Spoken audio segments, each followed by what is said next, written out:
2 o'clock, so I'm going to go ahead and start the meeting. Chuck Kimball is going to give us the invocation and the pledge. Right.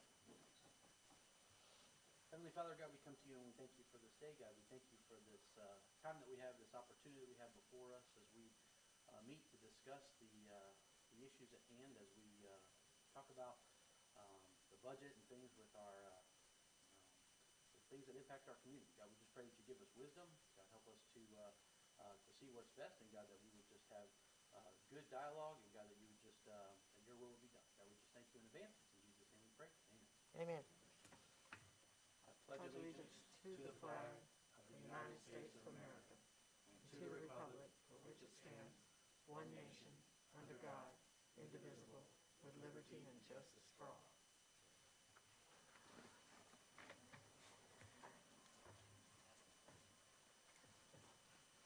Thank you. We move now to the adoption of the agenda. Do I have a motion?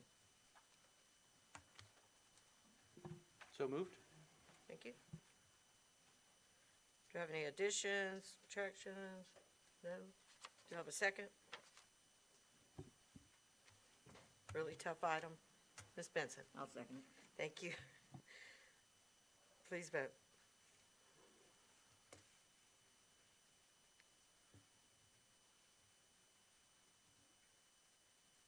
I'd be remiss if I didn't say something about these giant new big screens.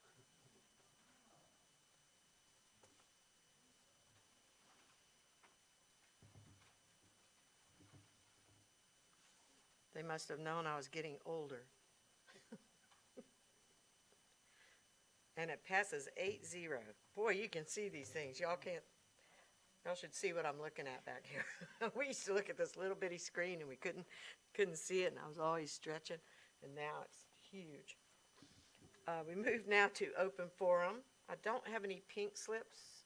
I don't see any unfamiliar faces. So we will move now to item E, which is the fiscal year 2022 operating budget. And it starts on page 5, and I'll turn it over to Bruce Woody.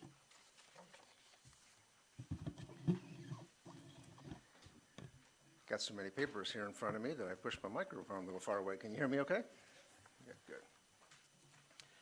Speaking of the new technology, Mr. John Donna, our Director of Information Technology, will be giving his presentation of his budget, a couple items down on your agenda, and he'll start that with a little bit of description of the new technology in the room. It's something that we've long identified has been a challenge for us, given that despite how beautiful this room is, even I was a little surprised when I came here a year ago that the technology behind it was much more dated than the appearance of the room implied.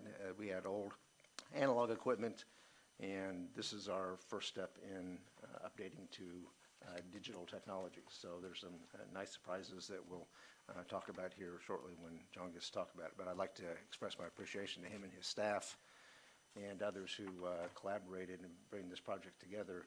Last week, they worked long hours pulling all the new cable, installing all the new equipment. It was quite a scene to take a look at, but I'm really pleased and proud with what they got accomplished. Today is the first of a number of presentations that we'll have over the FY22 budget.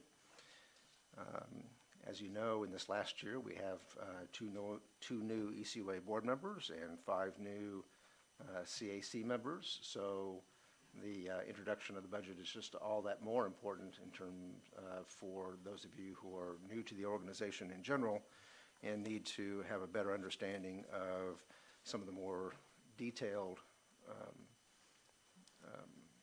bits and pieces of information about our organization. You've met many of our staff who are in the audience, but this will be an opportunity for you to hear a little bit about their specific departments. I've asked each of them to, as part of the presentation, to give you a brief overview of their department's responsibilities, A little bit of information about the size and scope in terms of their budget total, number of employees, et cetera, so you'll have some appreciation for those areas of responsibility. If they have some specific skills, certification, licenses, those things are important, whether it be in the finance department that has those who have a CPA or other licenses, in the engineering department, those that are licensed professional engineers, similar certifications in other departments, HR, et cetera. Then we'll briefly overview what the financial differences are between the fiscal 21 and 22 budget in terms of any new initiatives. Now, this is just the base budget we're reviewing today, not additional improvement packages that will be discussed in your next month's package. And then we'll also go over and highlight key goals and objectives and accomplishments as well, and how some of those tie to some of the key metrics that they follow on a regular basis inside their department. So this is May. We're a little bit ahead of our original budget schedule. I appreciate Justin's work to keep us ahead of schedule right now. In your June CAC and board meeting, we will have a presentation of the sources and use statement. It'll be then our presentation of our estimates of revenue going into next year and expenses as well. And it'll be our first discussions then on what rate increases, decreases, whatever changes might be associated with those additional pieces of information above and beyond the just proposed base budget that we're discussing today. Then in July, we'll present to you a preliminary rate-setting resolution that'll follow up from that discussion, and then the final rate-setting resolution will go in August. Staff then behind the scenes will load all of that budget information into our financial software system in September and be ready to start at FY21 on October 1st. So that's the sequence of schedule that is ahead of us. And with that as a little bit of background, I'll start on a couple brief comments on page 5 to begin with. There's an overview there of the entire budget. You may or may not want to refer back to that a little bit as we go along. There's an individual department by department summary that shows you what increases or decreases happened in that particular budget. Don't let a particular number alarm you one way or the other until you have an opportunity to hear the discussions by the department director. Some of them are pretty nominal percentages, or some might be related to changes in operations, such as shared services going down because we no longer are serving Santa Rosa County, those sorts of things. So overall, total operating budget shows about a 2.61% change across all of those departments. And I'll start on the next page then with administration. Actually, I'd like to Madam touch Chair. on, well, I'll do administration first, and then we'll talk about the board. Madam Chair, Yes, may I just ask a question before he moves from the first page? yes. Mr. Woody, you show a 2.61% increase in operating expenses. Do I read that to contemplate a rate increase of approximately that amount? Not necessarily, because we'll talk about a number of things, not only what's in the proposed budget, but we have enhancements and some other things that will affect that number one way or the other. So don't automatically think that that's going to be the number.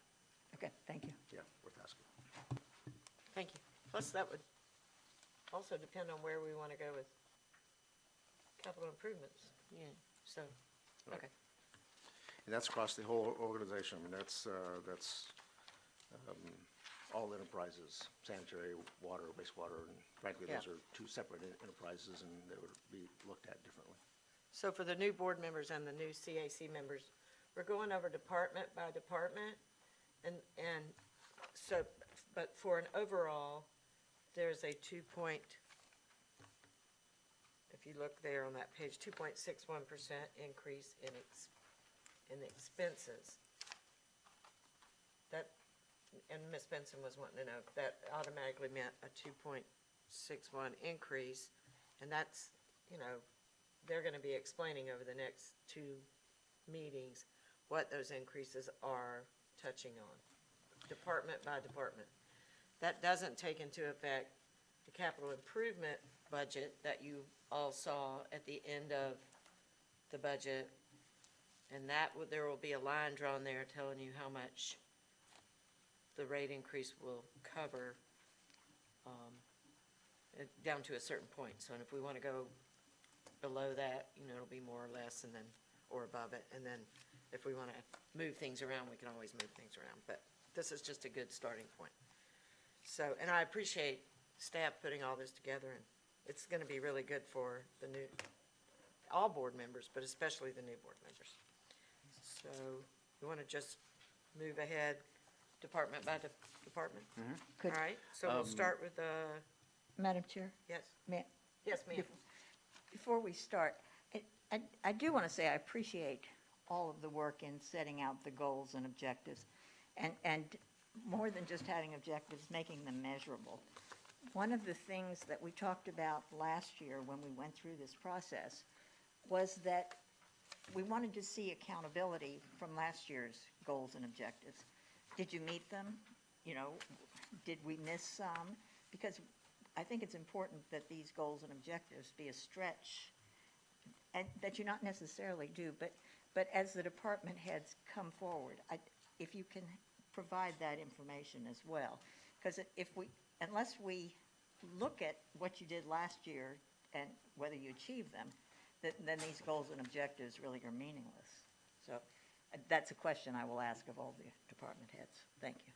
Thank you. I like that you say that every year when I do, and I'm doing that right now, my meetings with individual department heads in my office, I pull out their goals from last year and say, hey, look at this, we went above and beyond, or, hey, we didn't meet this one. So, that's great. I appreciate that, and I think that's a good idea. Let us know how you did on the goals from last year. And maybe next year we can add that in as a part of the written part as well. Yeah, I think last year, if I'm in, I think that was part of the charge Yeah, during the process. it was. Thank you. Mr. Brown? Speaking of the rate increase, will the communities that are affected by it, will there be some type of notice? Is it going to be fair and equitable across the board, and it's not something that I would need to go back and tell the folks in the district? Absolutely, yes. There will be plenty of public notice, and there will be people here to talk to you about it. Okay. All right, so we will move to our first department, and that will be administration. Mr. Woody.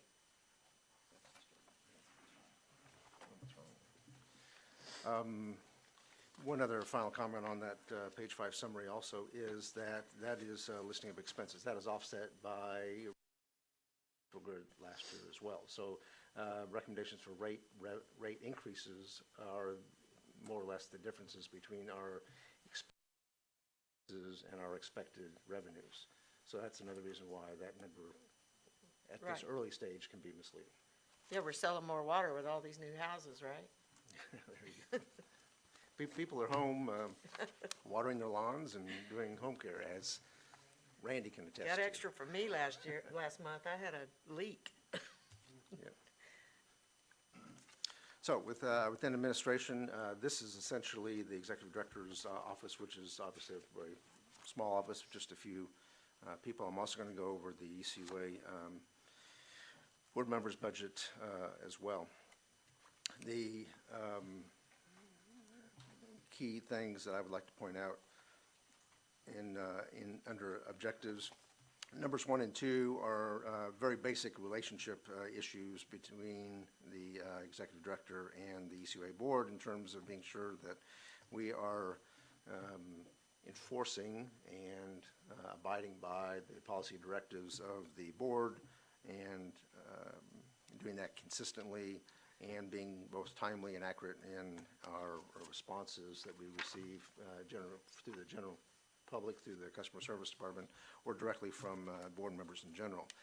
I'd like to point out really, though, items number 3 and 4 that are something that we're especially trying to work on as we go forward, following some public criticisms about the ECUA in the past year, especially with the report that came out.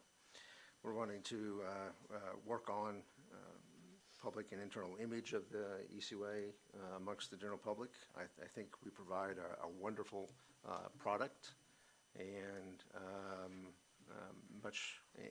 our reputation really should be based on that, as well as our responses in our service to the general public. So we've been working on trying to establish stronger ties with our corporate and other public entities.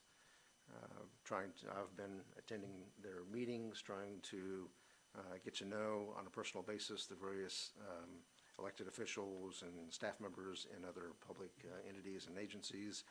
I think this board's work recently with the East Tank and its graphics and those sorts of little things, individually, while they may be small, they build on each other, and over time do a lot toward increasing our image and our status amongst the general public that we serve.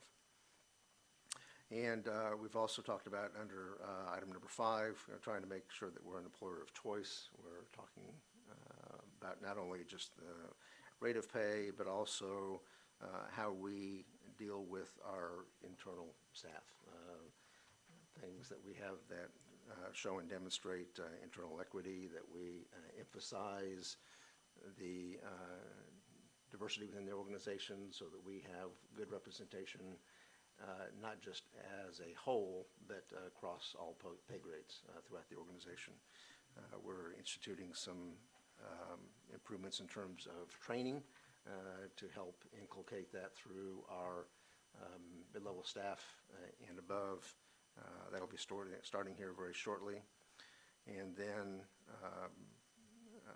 we're also trying to work up currently protocols that help us to be a better recruiter in various positions.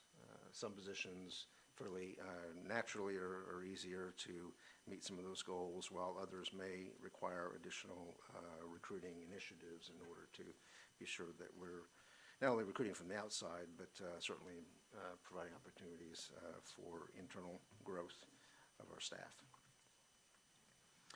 As far as targeted goals, a couple I would like to point out. Number 2, trying to administer our capital improvements program to follow and not rise much more than the CPI.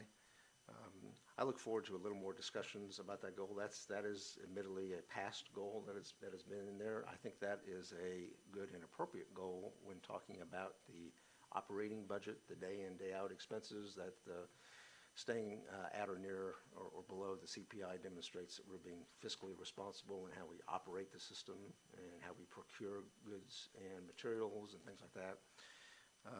But when it comes to capital improvements, there's so many other items at play. I don't think it's appropriate that we harm our operating expenses to the benefit of either new initiatives or regulatory objectives and other things that are putting financial pressures on us as an organization.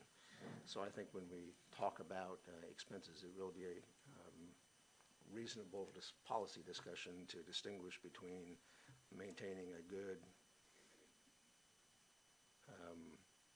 handle on not increasing regular budgetary operating costs more than the CPI, but capital improvements being a totally different discussion because of the pressures involved with that. New initiatives, increase, sewer to septic to sewer types of projects, et cetera. Those are challenging, and we just need to admit that and confront how those priorities play against what it costs to do business. Having timely responses with regard to board members and the public in services. Most of that interaction is done through customer service. Mr. Gabe Brown, when he talks about his program, will talk in a lot more detail about some of those numbers and metrics. Response to board members or something certainly that you would be judging me by in my own reviews. Each individual department does go through and review quarterly metrics and be sure that and the individual department directors will talk more about those as they do their presentations. We are on track with our FDEP consent order. Of course, we're only a couple years into that, but I feel good about the creativity and initiatives of our engineering department in the way they look at that overall goal. It is an overall goal, even though there may be 10 or 11 years worth of individual steps that are laid out. I appreciate that projects like our storage tank downtown, they're being creative about, and when that project hit what might otherwise be a roadblock or an impediment with the community, rather than fighting with the community over it, we changed hats and got creative with our community partners, and now we're talking about a potential sewer lateral inspection program. That might be a different means to the same end. And we've been talking with FDEP, and we have conceptual approval from them for that, and hopefully our discussions with the city will continue to be productive, and we'll have, in the end, a better result without the added operational expense of a tank. So that type of work is what keeps us nimble and helps protect our capital budget, but still gets the end goal accomplished. If you flip the page and look at the actual budget itself and numbers, there's a few I'd like to point out. Under third line down, state pension, that number is down quite a bit. Last year represented the standard deductions or expenses that were still in place under your previous director. I've chosen a different retirement system than Florida retirement system, so therefore there's a net savings to the ECUA as a result of that. Down on travel and per diem, a few lines further down, I have increased the travel and per diem a little bit under the executive director's offices to accommodate a little additional conference training and travel. I'll come back to that topic a little bit when I talk about the ECUA board members' budget on the next page. Just above that, legal fees, I skipped that one, sorry. We did increase legal fees a little bit. These aren't legal fees associated with our contract with our outside attorney, Litvak Beasley. These are additional outside third-party legal fees that occasionally come up to bear from time to time. It gives us a little bit of room for some outside services we have on occasion. Down on moving expenses, there was a placeholder last year for providing me some assistance for moving to the community. That work is done and complete. I used a small fraction of that original budget, so that's being dropped out of the budget. Under professional development, that number is down just a little bit. Just reflecting what actual use was last year. So those are really the only changes within the Office of the Executive Director. Any questions on that particular budget? Mr. Kimball? Does our, and maybe it's somewhere else, where's our lobbyist fees go? Is that on this budget or is that somewhere else? Do you remember where we posted MHDs? It wasn't out of this budget, but I don't remember. It was under professional services, okay. But it's not itemized separately, it's under the post category, so it was under professional services. So it's under professional services? Yes. Okay. I didn't remember that. So are we spending, are we spending less this year than last? No, we're budgeting the same. Okay, Yeah, so no change, that's the reason for the dash okay. at the end column. Mr. Brown? I did have a question, Madam Chairwoman, if you would. Uh-huh. With respect to the material recycling facility, is there a time frame on that becoming a self-supporting enterprise? Is there a goal in mind that you have for that to happen? That is a big challenge. That is driven so much by the market. than anything else. I think breaking even is probably our first and foremost goal and has been for quite some Yeah. time. And there's years we do better than others. The big budget discussion probably coming up next in the MRF is the challenge we've been having to hire additional day laborers.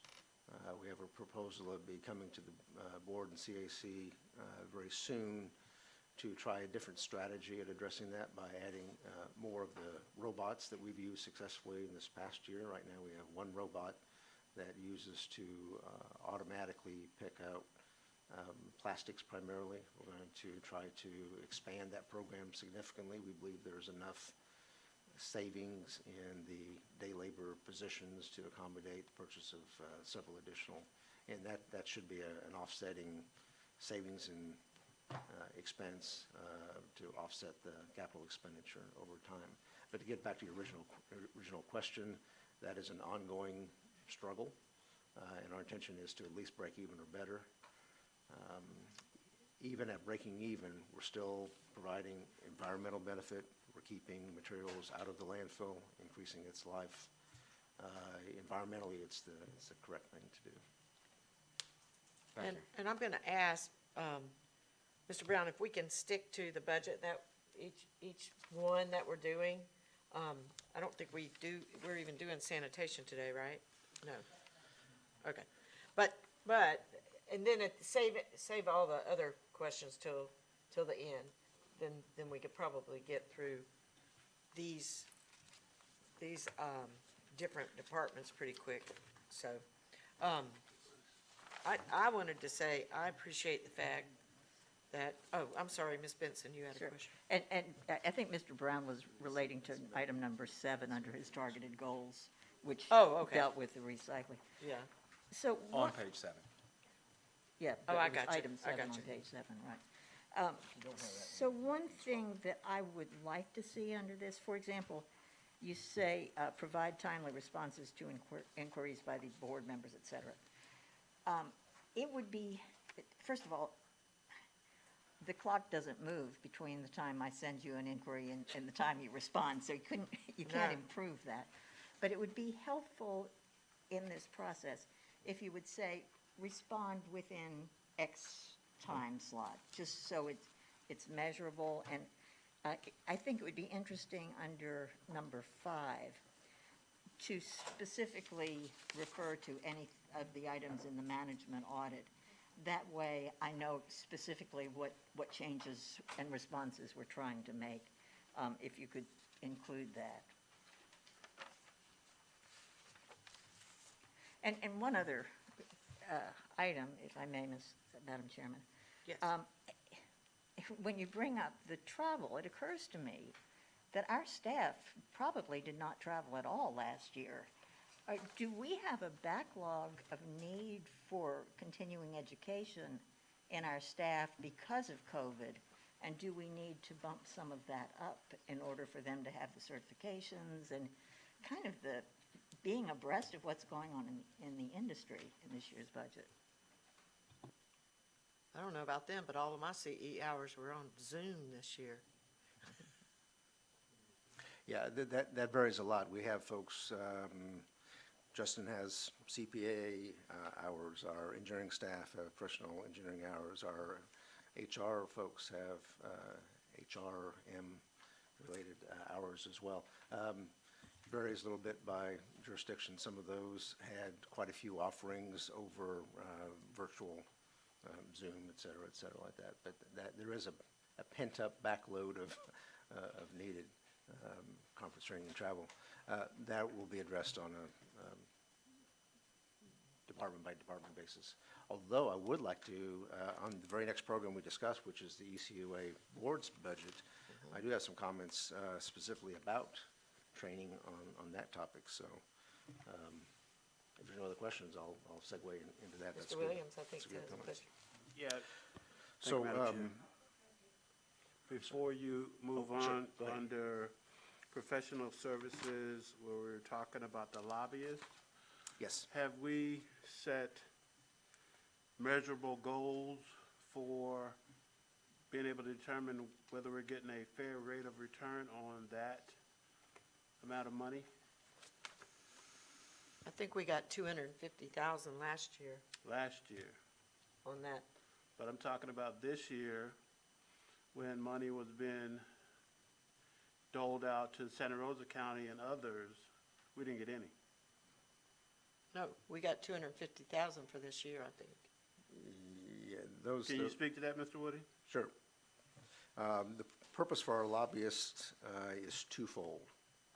I think the original initiative, even the year before I started here, was probably more to do with what you're talking about, their assistance in Tallahassee to be sure that our legislative appropriations requests were followed through and listened to and hopefully funded. And that requires quite a bit of information sharing, hand-holding, a little bit of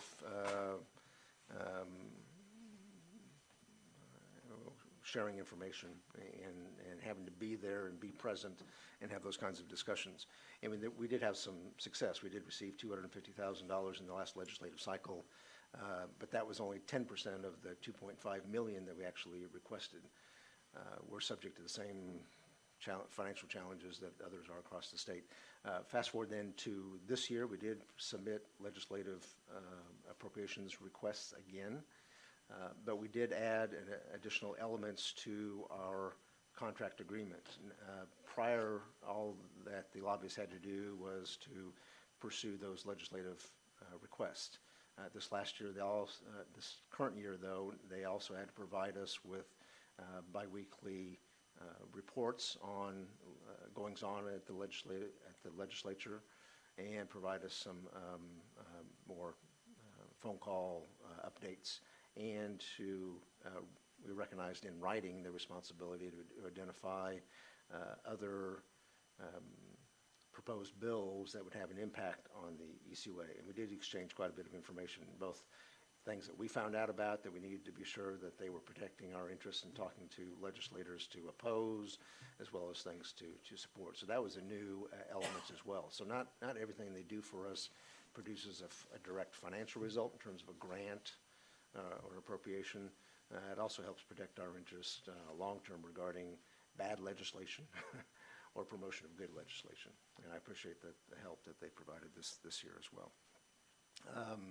As far as grant opportunities, that's a task not only for them to help us with, but also something, quite frankly, that administration has a responsibility for.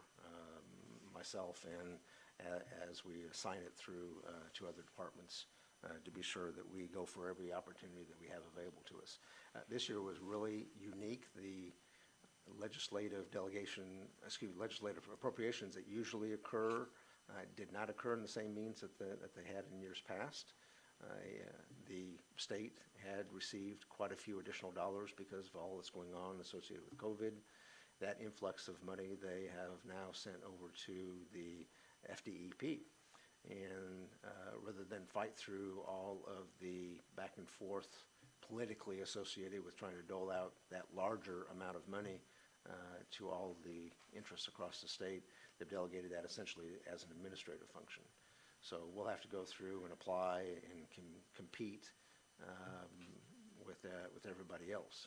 Now, while we lose a political advantage in not having a voice from our legislative delegation help promoting something, we do have the advantage of we're applying against a larger overall pool of funds, and hopefully that'll be an advantage in the long run. And again, we didn't get direct money, right, but they did fund the road, Entry Road to our, did that go past? A different grant program, but yes, the Florida West made an application for some roadway improvements for the proposed industrial park up just south of us.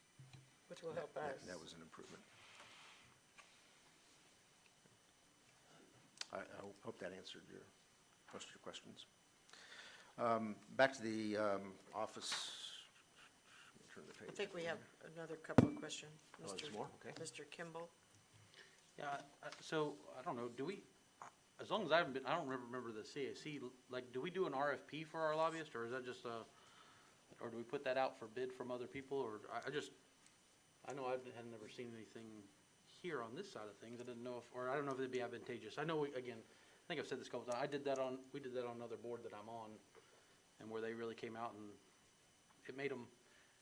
it made even the current group that we were working with express that they had an interest in really working hard for us.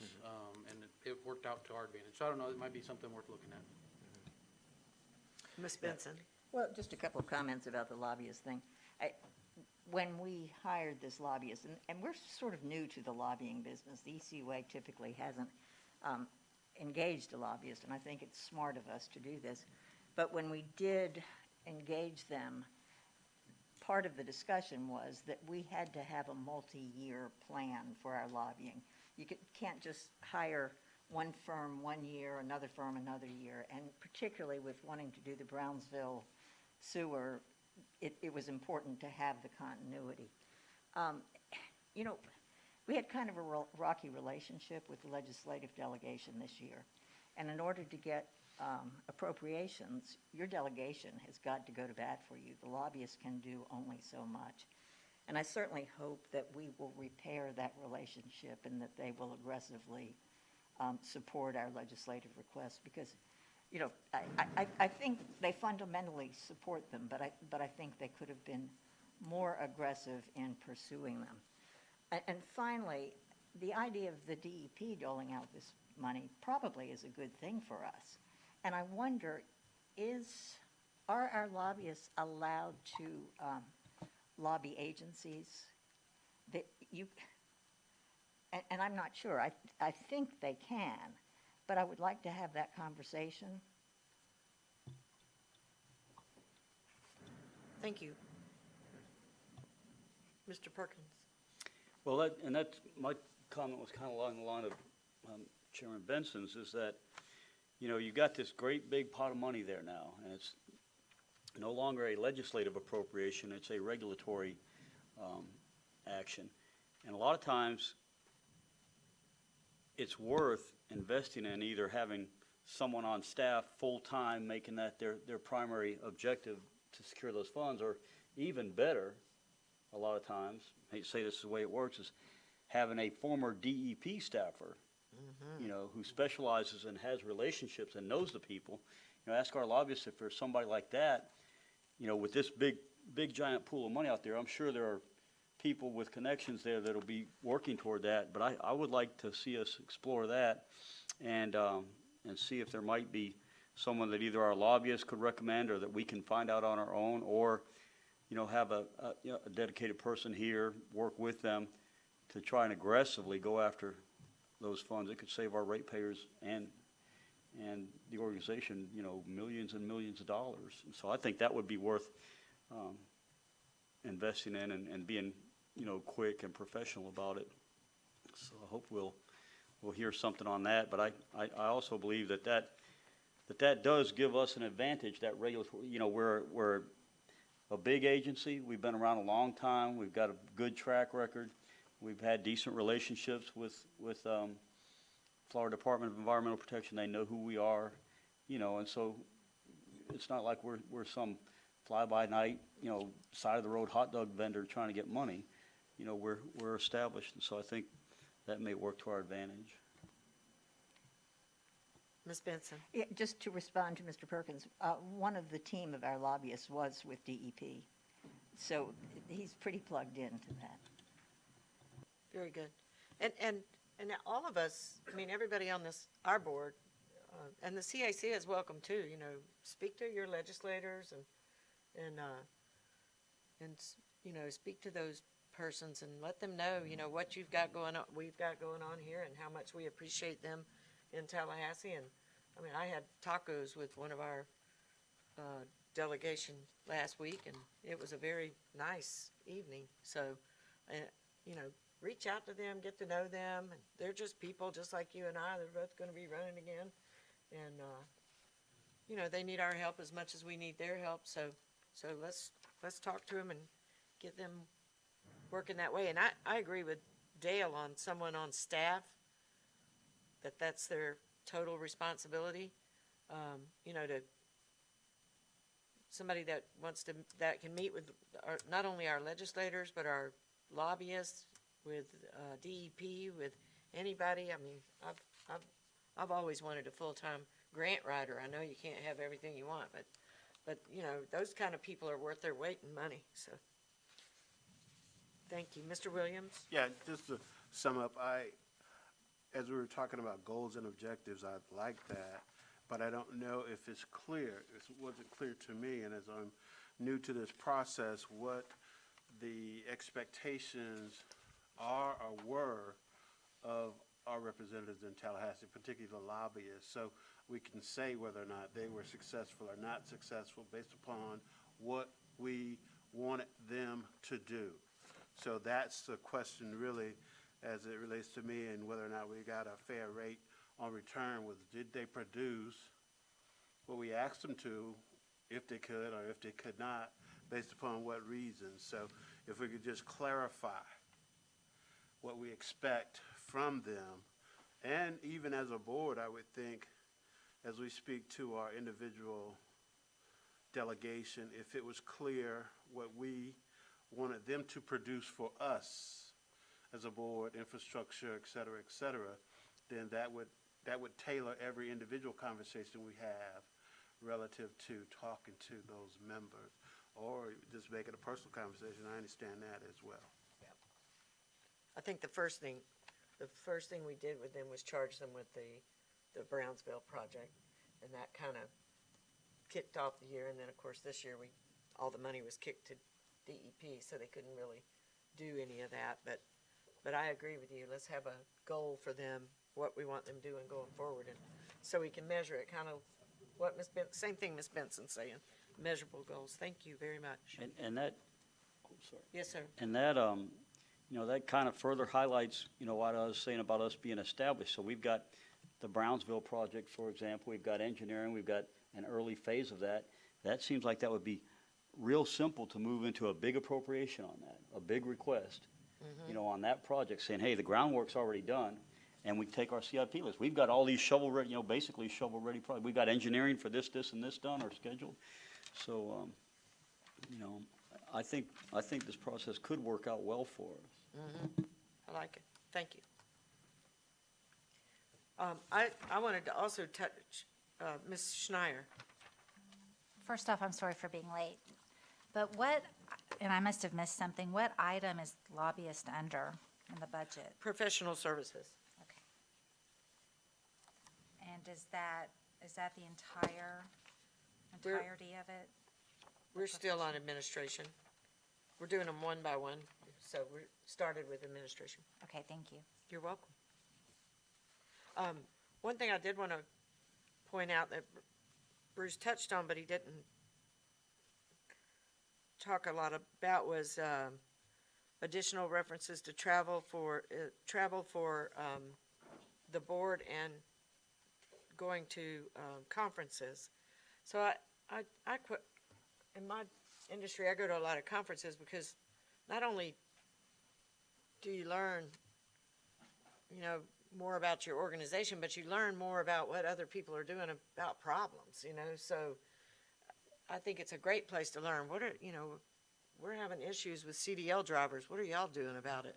You know, the best source of success is emulation, finding out what other counties and, you know, organizations are doing. So I like that I saw that in there, and maybe, you know, I know our board members don't want to be traveling all over the world for spending money to go to these conferences, but at the same time, it wouldn't hurt for one of us to go to a different conference, like one go to water, one go to sewer, one go to garbage, one, you know, to find out, you find out in those things what other people are doing to attack issues. This morning, I was on the phone with somebody that I'm on a board of NAOP with. It's a National Association of Industry and Office Properties. And the lady said, I can't wait until we get back to real meetings because I want to know what everybody else is doing about office space. You know, and you don't, when you're on a Zoom, you just can't talk to other people personally about what they're doing about things. So I thought she hit a great nail on the head, and then Bruce followed up and said that to me in a conversation earlier today. So I think it's great, and I'll be happy to be the trash girl and go to one of those conferences, or the recycle girl and go to one of those conferences. But if that's it, do we have anything else, Bruce, on that? Item? What we talked about was administration budget. The next page, on page 8, is the ECUA Boards Program. And as you've already introduced, the big two topics really that I wanted to point out had to do with that very topic. But starting from the top, small adjustment on board member salaries. That just reflects changes year to year. As a reminder for either new board members or CAC members who may not be familiar with it, board member salaries are not chosen by the board, not affected by the board. They follow the school district board members statutorily, so that we have no impact on that going up or down or otherwise. That just follows in accordance with whatever the school board statutory rate is. A little bit further down, under travel and per diem, and again under professional development, I have put in some additional funds in both of those categories with the express hope and encouragement of myself that those board members that would be willing, I would really like to see you sometime over this next year choose a particular, and we'll share some opportunities with you, perhaps choose a state conference or a national conference on water or wastewater or sanitation. And maybe each of you choose one that's a different category or different subject matter. It's an opportunity for you to hear what staff hears from their peers. And there are elected officials that attend these conferences as well. And here, it's really heartening and encouraging to hear discussions and case studies from other cities, other states who are going through the same thing that we are, how they've dealt with them, what their challenges are, et cetera. It's very informative. And I think it would be something you would enjoy if you have the time and inclination to do it. So I've put a small budget amount in there if you're inclined to do that. The only other item that's up a little bit, a new item for this current, or this next year, is internet access. As you know, last year we provided iPads, so that's a new item on the budget to provide data service for those 4 board members. Other than that, there are no other changes from last year. Of major significance, anyway.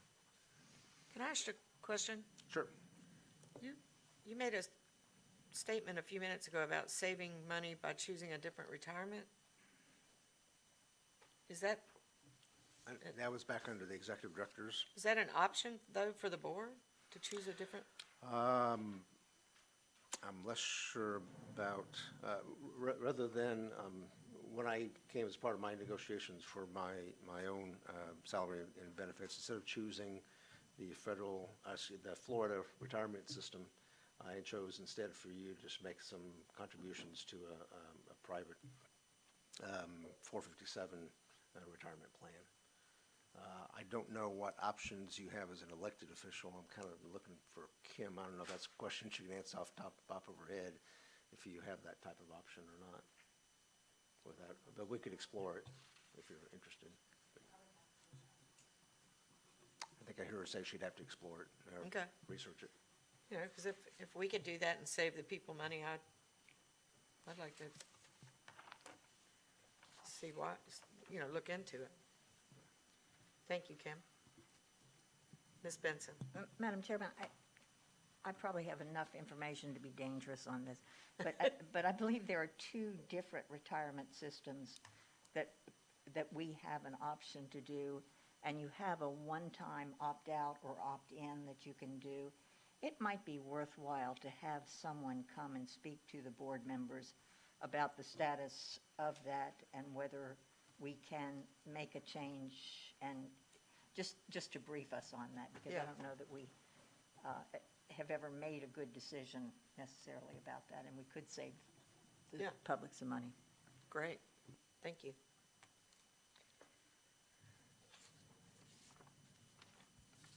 Okay, Bruce, you ready to You done with that? Yes, that's all I have under the board. Okay, we don't have any further questions. We can move on to finance. Finance? That means you're up, Justin. All right, good afternoon. My name's Justin Smith. I'm the Director of Finance.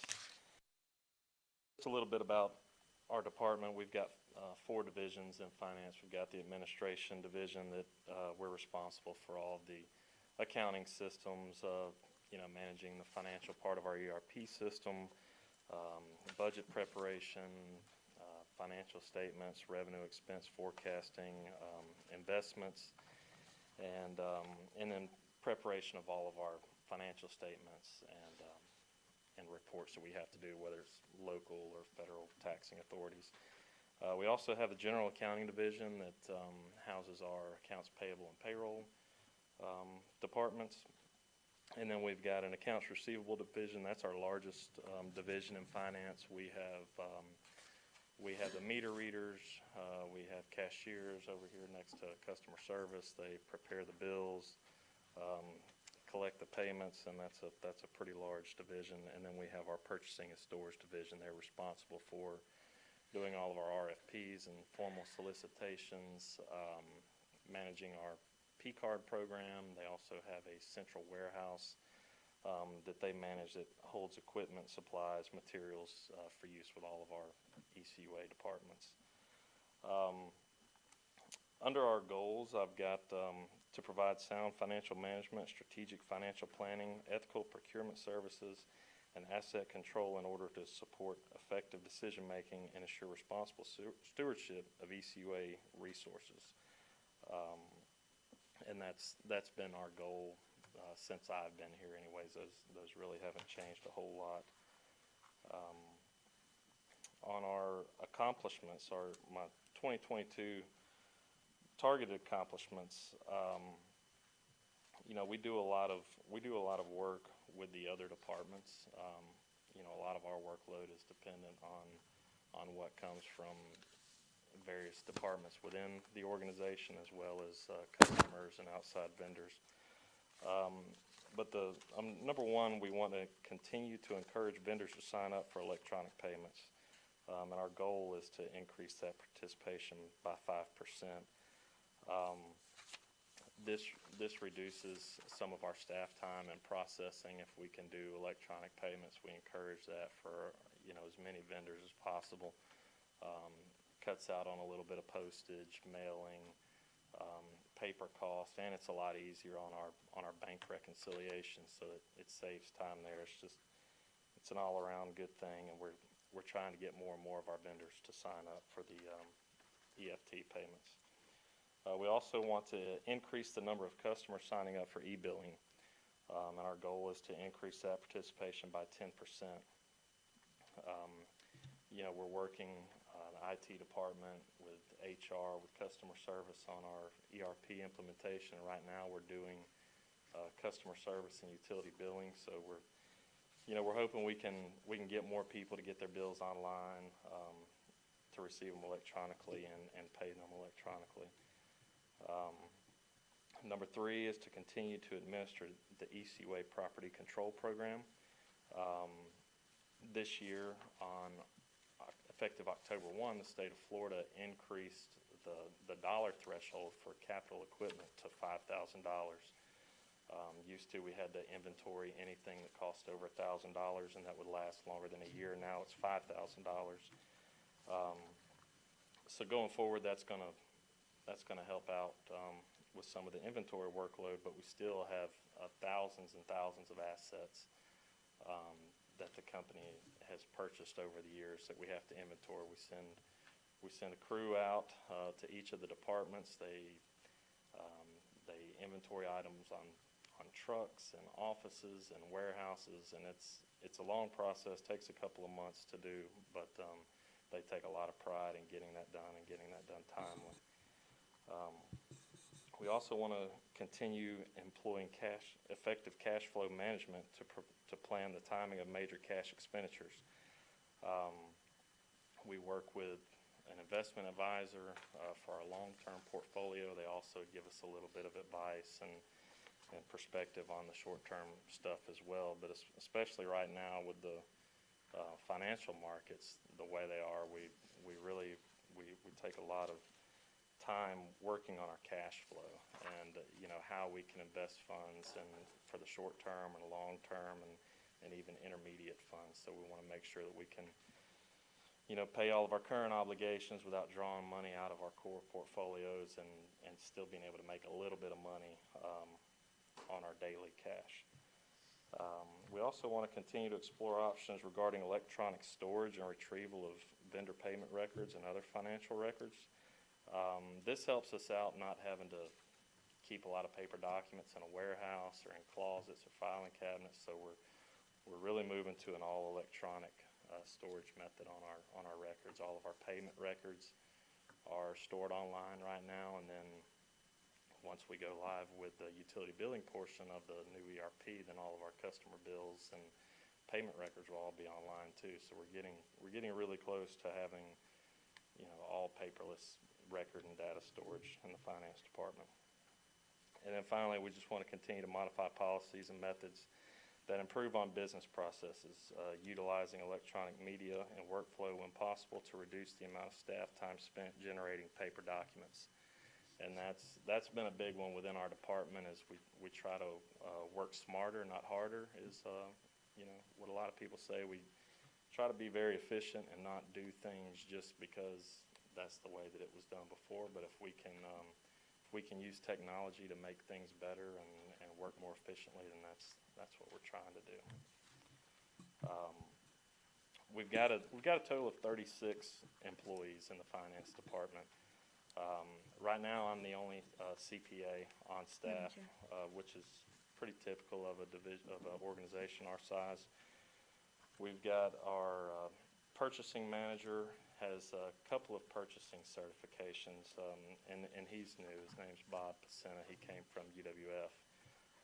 He is a certified professional public buyer, and he recently got another certification on it's called the Certified Procurement Professional. And then we've got other staff in the purchasing department that are working on those certifications as well. I think Ms. Benson has a question for you. Yes, I do. I want to go to your goals and your targeted accomplishments.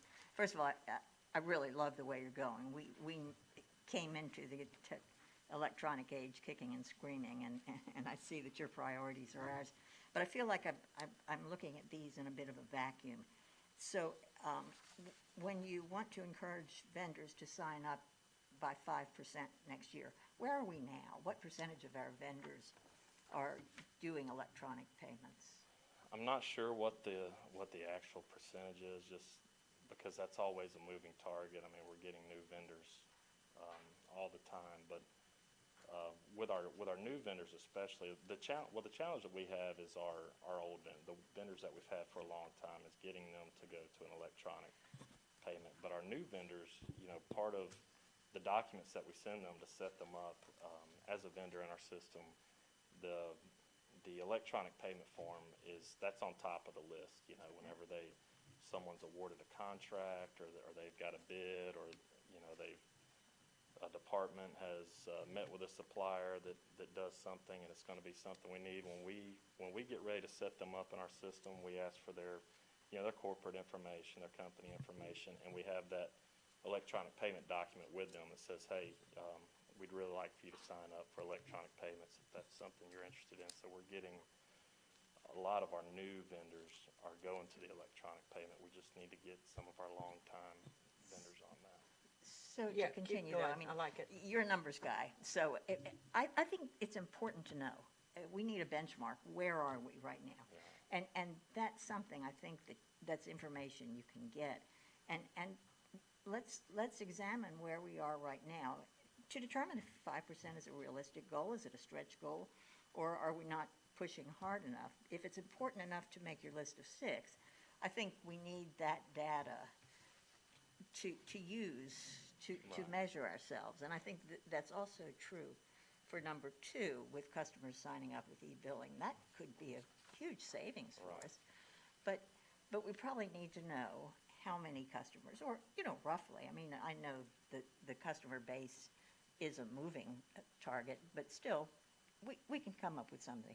And I'd like to see us do that, because I think what you're trying to do is so important that we need to be able to measure that if we can. Thank you, that's all. Thank you, no, I like that, it's good. Mr. Stevens?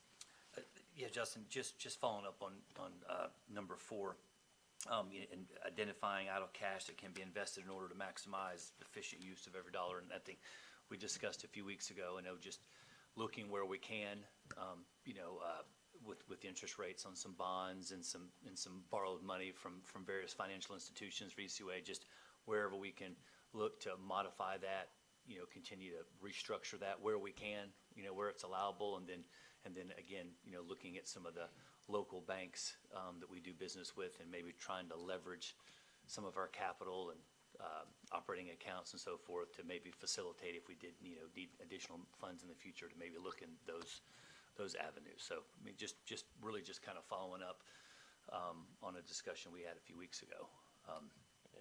Continuing to look in those directions. Right, yeah, and we are. I met with a guy just the week before last who's one of our, they work with our long-term portfolio managers, but they have he doesn't do the long-term investing, they do like an intermediate cash fund, so he was giving me information on that. That's, because right now we're kind of stuck, the short-term, the overnight funds, the interest rate is essentially zero. Correct. You get a couple of basis points on it. Long-term isn't a whole lot better, but we have to have that intermediate need as well, because you don't want to pull money out of the long-term to pay for something that's coming up 6 months down the road. But so he's given me some options on that, and we have our contract with our operating account with our Hancock Bank is who we use. We've still got a very good contract with that, where we're making money, making above market interest on those operating funds, but we're just capped at the amount that we can keep Right. in there. So we're, every week we're looking at that and making sure we have that amount maximized, and making sure we get the most return. earnings we can. Thank you. I have one question on number 5. You're talking about your electronic records. So, and this may be something that's in Gabe's territory, not yours, but on the MLS, municipal lien search request for information, does that come from your department or Gabe's? Yeah, that might come from Gabe. It Okay, doesn't come all right, from us. never mind then. Thank you. You can keep going. I'm sorry. Oh, Mr. Williams has a question. Thank you, Madam Chair. In reference to following up with Mr. Stevens' questions, previously when we looked at the budget, there were loans that had interest rates that were above prime. I mean, they were like 6.9 or more, and I thought that was the discussion we had a few weeks ago, where we were looking at perhaps refinancing to reduce the monthly payment or the annual payment and the balance on the loan. So can you speak to that? Yes, so we did an analysis on all of that internally, and then we have also had the help of our financial advisor with it. The loans or the bonds that have those high interest rates, they have what's referred to as make-whole premiums within that loan document. Make whole? It's called a make-whole, like a Make-whole. buyout Okay. premium in order to refinance it. Okay. And once you take into consideration that premium that we would have to pay to refinance it, it would actually cost us a pretty significant amount of money. Even if we were to reduce the interest rate to, I think, 0.75%, we would still not be in good shape. It would still cost us money. But the one in particular that was a 6% interest rate on that loan, that was actually part of a federal program back in 2010 called Build America Bonds.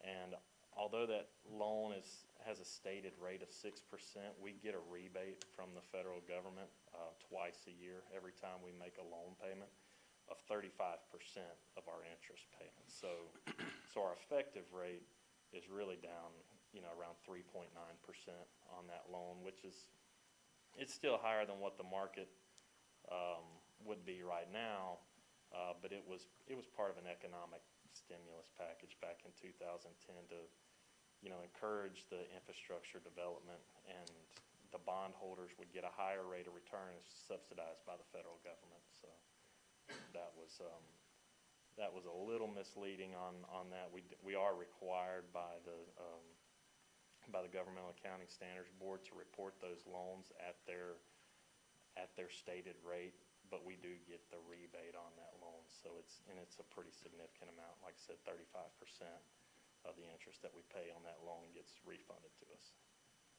Thank you. Can I follow up? Yes, sir, please do.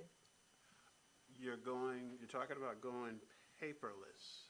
So have you thought about how you would make sure that information is secure in a paperless environment, subject to hacking or cybersecurity incidents? How can you ensure information is not compromised? Well, thankfully for me, that's outside of my realm. Oh, is that outside of finance? That's going to be Is that IT? the That's IT IT. director. Okay. However, we still get a lot of paper documents. You still get things in the mail. So they get a heads up on the question, huh? Right. But we're scanning all of that stuff and storing it electronically now. As far as the servers and security and all that, I know IT handles all of that and makes sure all of our information is safe. So, We hope. yeah. Mr. Kimball? So you mentioned with the ERP and the new system, and I don't know if this is a John question or not, but what do you know what the live date is planned for, like, customer billing to be live out of that? Gabe, I think we're looking like late this year. I'm not sure the exact date, maybe November time frame, I think. So that will be the final phase in this.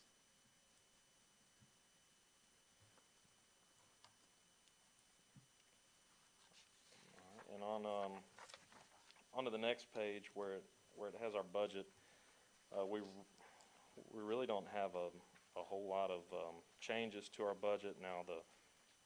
The salaries and pension and health insurance line item, there's some changes there, and that's we did have a couple of long-time tenured employees that retired this year, and so they've been replaced with new employees. So the replacements come in at a lower salary than someone that's been with the company for 35 years. So that reduces our salary expense and then the pension expense.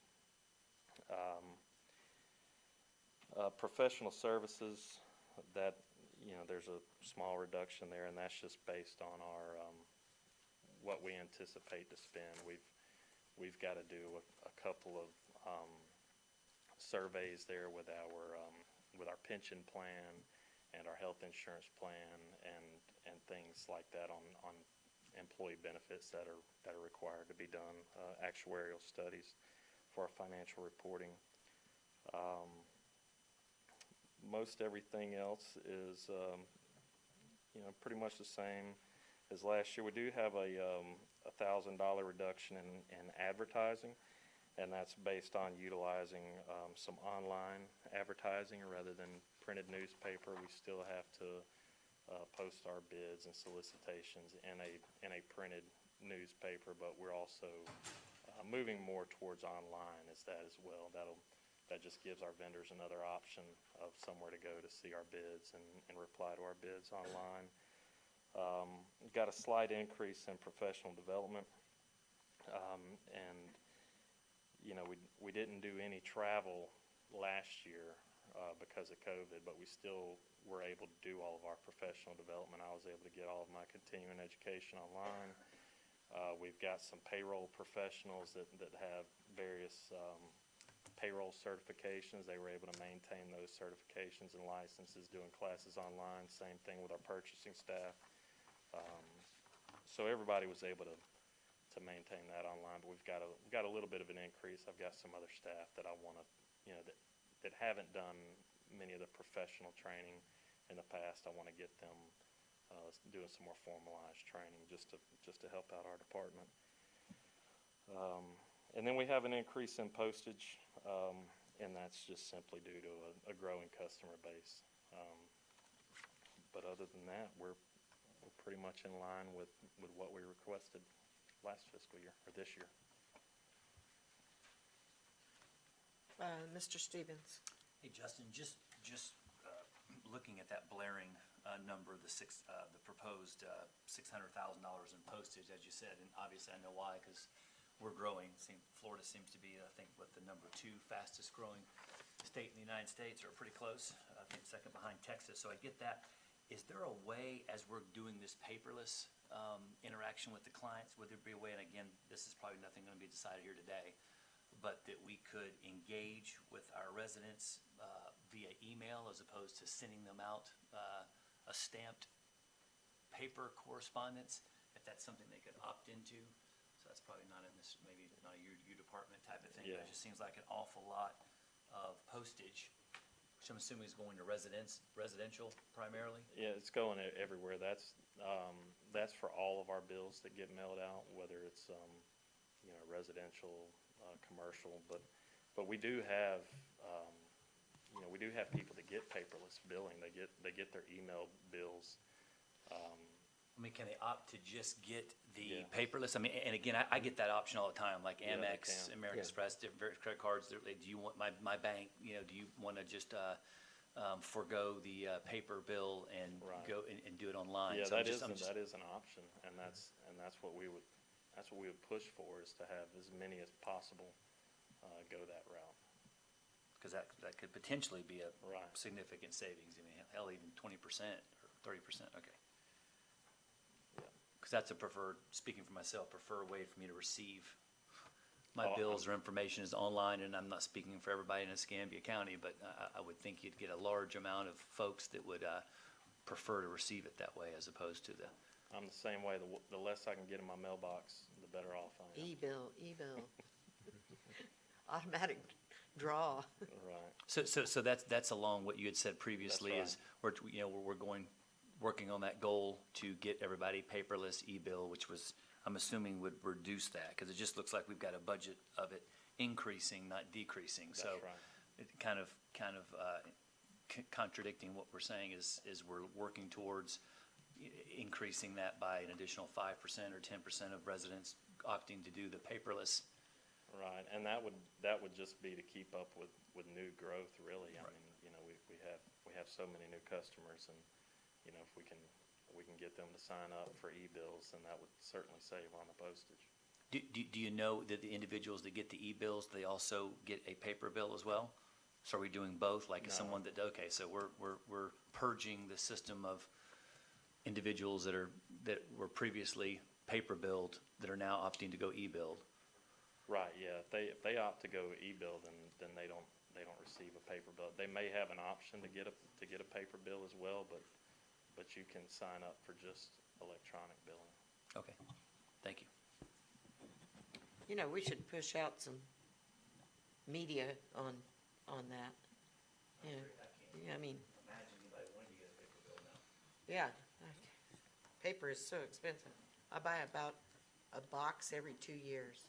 But and Gabe may have some additional information on this, but I think part of the limitations right now is on your e-bill. There's not as much information on there, and that's just a system limitation with our billing software right now. But I believe from what I've seen in these sessions with our new ERP, then the e-billing would be essentially a PDF copy of your actual bill, whereas if you get an e-bill right now, it's an email, and it shows an amount due, it shows some usage, and that's about it. It doesn't give you as much information as far as this usage compared to last month or last year or anything like that. That's great. Thank you. Keep- Ms. Benson? Yeah, I would like to see us sort of have somebody take an umbrella of all of this electronics. And I'm not talking necessarily about IT, but people want to apply for services online. They don't want to trek from Perdido Key down here to pay their deposit to get a tap. We ought to be looking at everything that we can possibly do online, not just your stuff, but across departments, because I think we're so far behind in this. And if we nitpick one department after another, we'll make small differences. But I'd like to see somebody sort of own this and say, how can we make everything streamlined for the customer from the beginning when they have a new home and they apply for a tap or a meter or whatever, to when we build them. And I think it needs to be a comprehensive thing.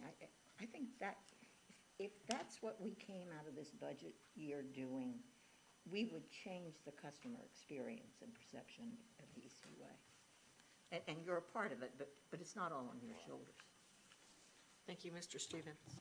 So just one more follow-up, and not to, as a way to maybe strongly encourage, our residents, maybe we come up with a campaign, in an effort to reduce paper usage, and be better stewards of the environment. ECUA is going towards a paperless billing by X date. And then certainly, all folks, again, I know that's nothing we're going to decide here today, but they're just kind of spitballing here, is give them, somewhat of a deadline. And then to what Ms. Benson had said, maybe when we're signing people up initially when they're in their account, we at that time just say, right now, can we go ahead and do the assumptive sale, as we say in sales? Let's just go ahead and get your email address. We can go ahead and get you signed up for e-billing right now. So and then of course, obviously, if they gripe or object, or we got some older folks that may not have an email address or something. But I think if that is proposed to them at the onset of setting up an account, I'm guessing here that you're probably going to get a lot of takers on signing up for e-bill at that time. And then again, what I previously said, maybe having a campaign to encourage that, and then be some deadline as ECUA is moving towards a paperless billing, giving them kind of a deadline, creating that urgency of getting signed up for our e-billing. So again, just a thought. Thank you. I think Mr. Woody has something to say about this. Yeah, thank you, Mr. Chairman. Couple things. We have a wide and diverse population amongst our customers, and there are some that no matter what you do, want a piece of paper. Even if they may even let you bill their checking account directly, they still want something for the records. So we have options, everything from we'll mail you the bill and you can pay however you choose, or you can receive electronic billing and still get a paper in the mail, or do it strictly electronically. So I think there will always be that component. The one additional incentive, I don't believe, and correct me if I'm misstating that, Gabe, but I don't believe we provide them a financial incentive for those people that are kind of on the fence to say, hey, guess what? We're going to save 48 cents a month. We'll pass that on to you, and if you do electronic billing and receive no paper, we'll even drop the postage cost off here. That's a little incremental change perhaps we can do that might help. But even with that, there will always be some subset, whether it's 5% or 30%, I don't know, of our customer base that still is always going to want paper. On Ms. Benson's comment about trying to be sure that we're providing as many opportunities on a department-by-department basis for whatever their activity is, to allow our customers to interact with us, conduct business with us online, is a wonderful and admirable goal. And I think we're doing that piecemeal, admittedly, and it'll eventually all come together, but it does happen in bits and pieces. Right now, we're making investments on how we interact with just sharing the board's business. Making investment in PrimeGov that we've talked about recently, along about June, July timeframe. Everything we do in terms of conducting business will be online. People can look up board meetings, click click on agendas and see the video and those types of conveniences. That's a wonderful step that we've been behind in for quite some time. Quite a bit of the interaction in terms of billing and odds and ends are back-of-house functions are tied to our ERP that we're still rolling out at present. Once we get to the stage that is fully in place, then I think we can take that next leap and start trying to do that through our website. We're making investments with some additional staff to help beef up our social media presence and how we deal with the general public. We're taking baby steps admittedly with things like our recycle coach and et cetera. But I absolutely agree with you that we need to be everything we can to our customers that want to do business with us strictly through the computer, or for that matter, through the phone. So, but we have to have the back-of-house functions all in place, and we're still rolling out a little bit of Tyler Munis to get there. Thank you. Mr. Williams?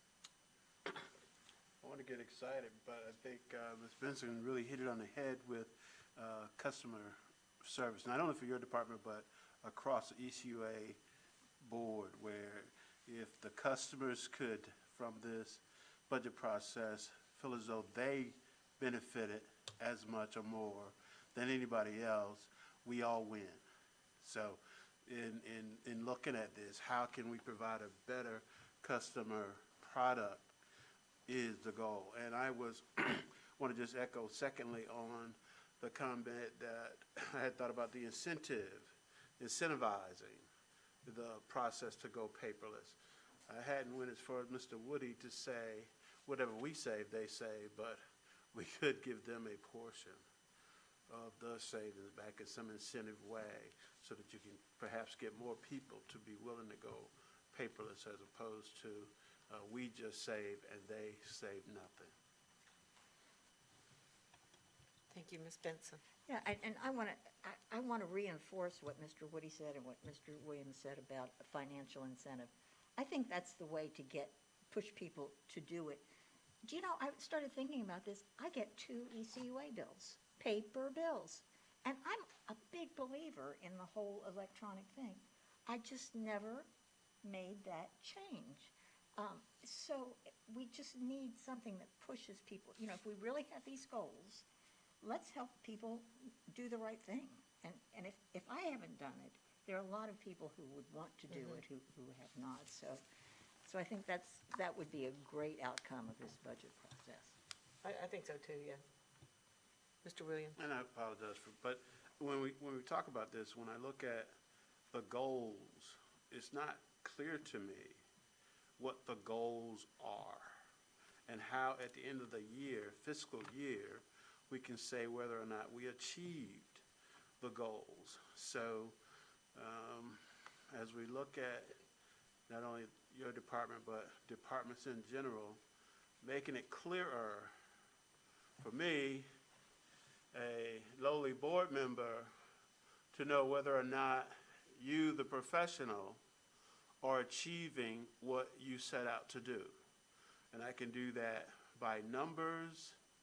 I can do that by, principally by numbers and time, you know, annually, and by whatever percentage you wanted to increase or improve, then we can easily say, or reduce, that we were able to do that. So some of the goals just seem to have quite a few words with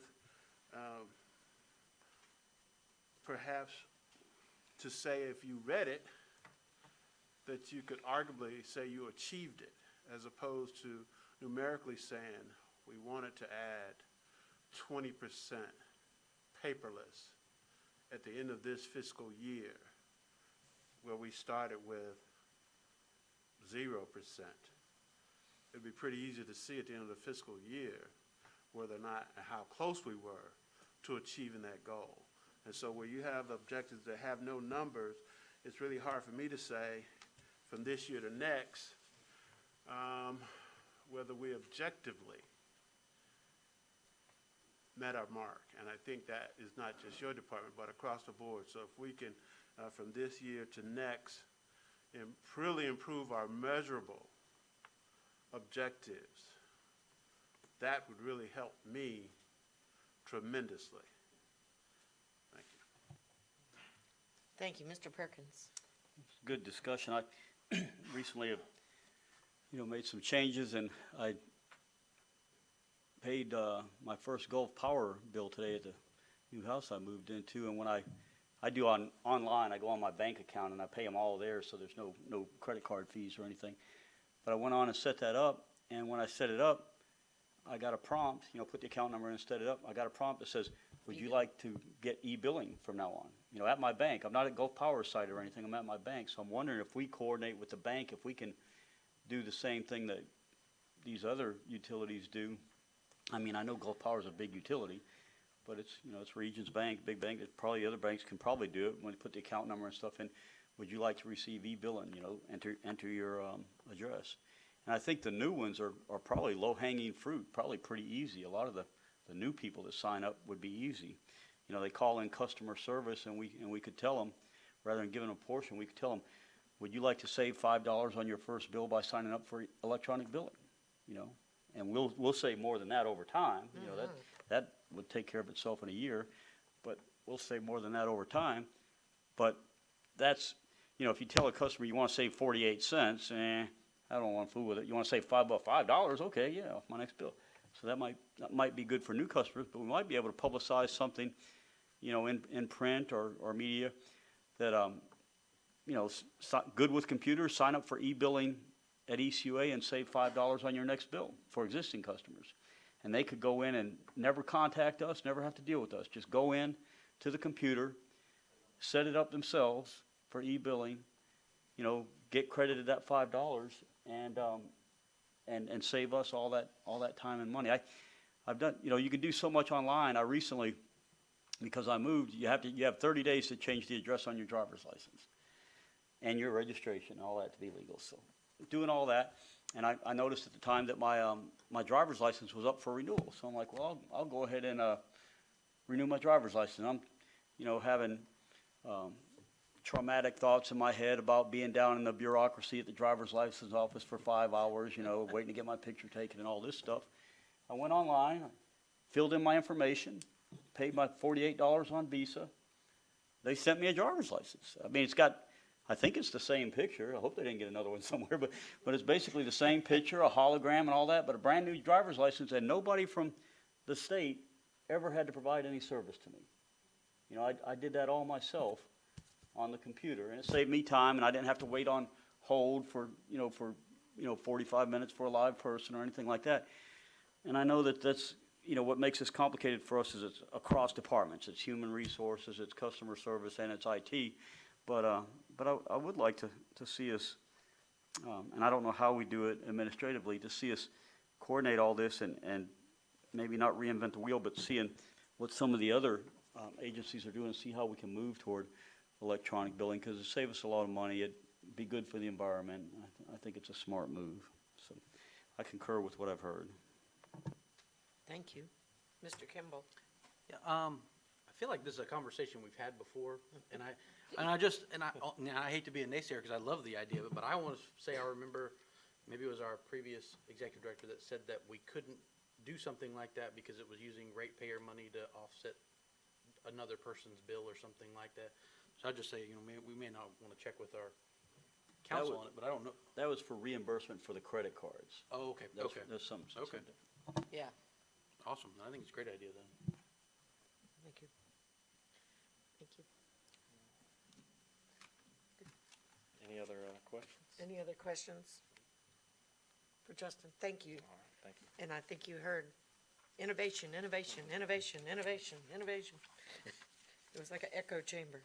So we move now to information technology. Perfect timing. Excuse me. Good afternoon. My name is John Dana, and I'm the Director of Information Technology. And before I get into the whole budget thing, I'd like to talk a little bit about the boardroom and changes that you're seeing here today. First of all, the big screens on the wall. We had the option of either replacing the projector or using flat screen TVs. The projector was $15,000. The TVs were $1,500.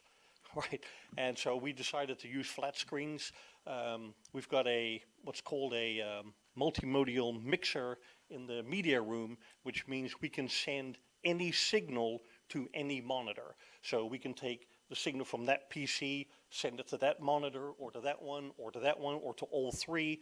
If we have somebody on a remote meeting, a go-to meeting, we can have them up on that screen, or this one. We can kind of switch it around whichever way we want. Another change is the screen in front of you. You used to have a smaller analog monitor, and now you have a slightly larger digital monitor. But it's not only a monitor, it's also a computer, and it has a dual function. And the computer you all will be using once we go to the new PrimeGov system to manage the board meetings and agenda. You'll have to log into the computer, and then that's where you'll do the voting, and all your activities as board members will be on the computer. And so that's why we had to get a dual function. There's a little button, if you feel around the corner on the left front behind the thing, you'll feel a little joystick sticky thingy, and when you press that, that's how you switch between it being a computer and a monitor. But we'll get some training on that when we get ready to launch PrimeGov. We've replaced all the analog equipment in the media room. Now it's all digital, so it more interacts easily with computer technology, internet, go-to meetings, all those digital things that we've been trying to glue together over the last year during COVID that we just weren't successfully able to do. We can now just do it with a couple of mouse clicks. Now everything understands everything, and it's all the same level technology. So the last phase will be implementing PrimeGov, which will probably be another month, maybe 6 weeks from here. And then we'll start working with that system. And then we'll get rid of the blue screen here. It'll be online, it'll be a cloud service, and it'll be a much better experience. The whole board process will also be paperless. So the agendas, everything will be online. You'll be able to review it. You'll be able to log in at home, look at the agenda and go, I got some thoughts about this. You can click on it, make some notes, and then when you come and sit here and that agenda item comes up on the screen, your note will pop up as a reminder of what you wanted to talk about. All those things, they're all built into the application. And so we hope to get that running in the next 4 to 6 weeks. This is great, you know, and this isn't really new technology. So I served on the board of dental, the Florida Board of Dentistry before I came to the ECUA 12 years ago, and we had the computers where you could put all your notes in there, and you know, when you got to the meeting down in South Florida or wherever you were going, you had those notes pop right back in. So this is such a giant step for us. I think this is just wonderful. Okay, so to get into my budget stuff. My department is 13 people. We have people that are all different levels. We have help desk folks that answer the phone and enter work orders and try to help customers with the basic, how-to quick things, all the way up to different level of engineers. We have network engineers, server engineers, we have GIS people. So we have all levels of staff within that 13 group of folks. We just support desktops, we support all the applications, the infrastructure, network phones. I mean, it's a whole list, it's a huge list of things.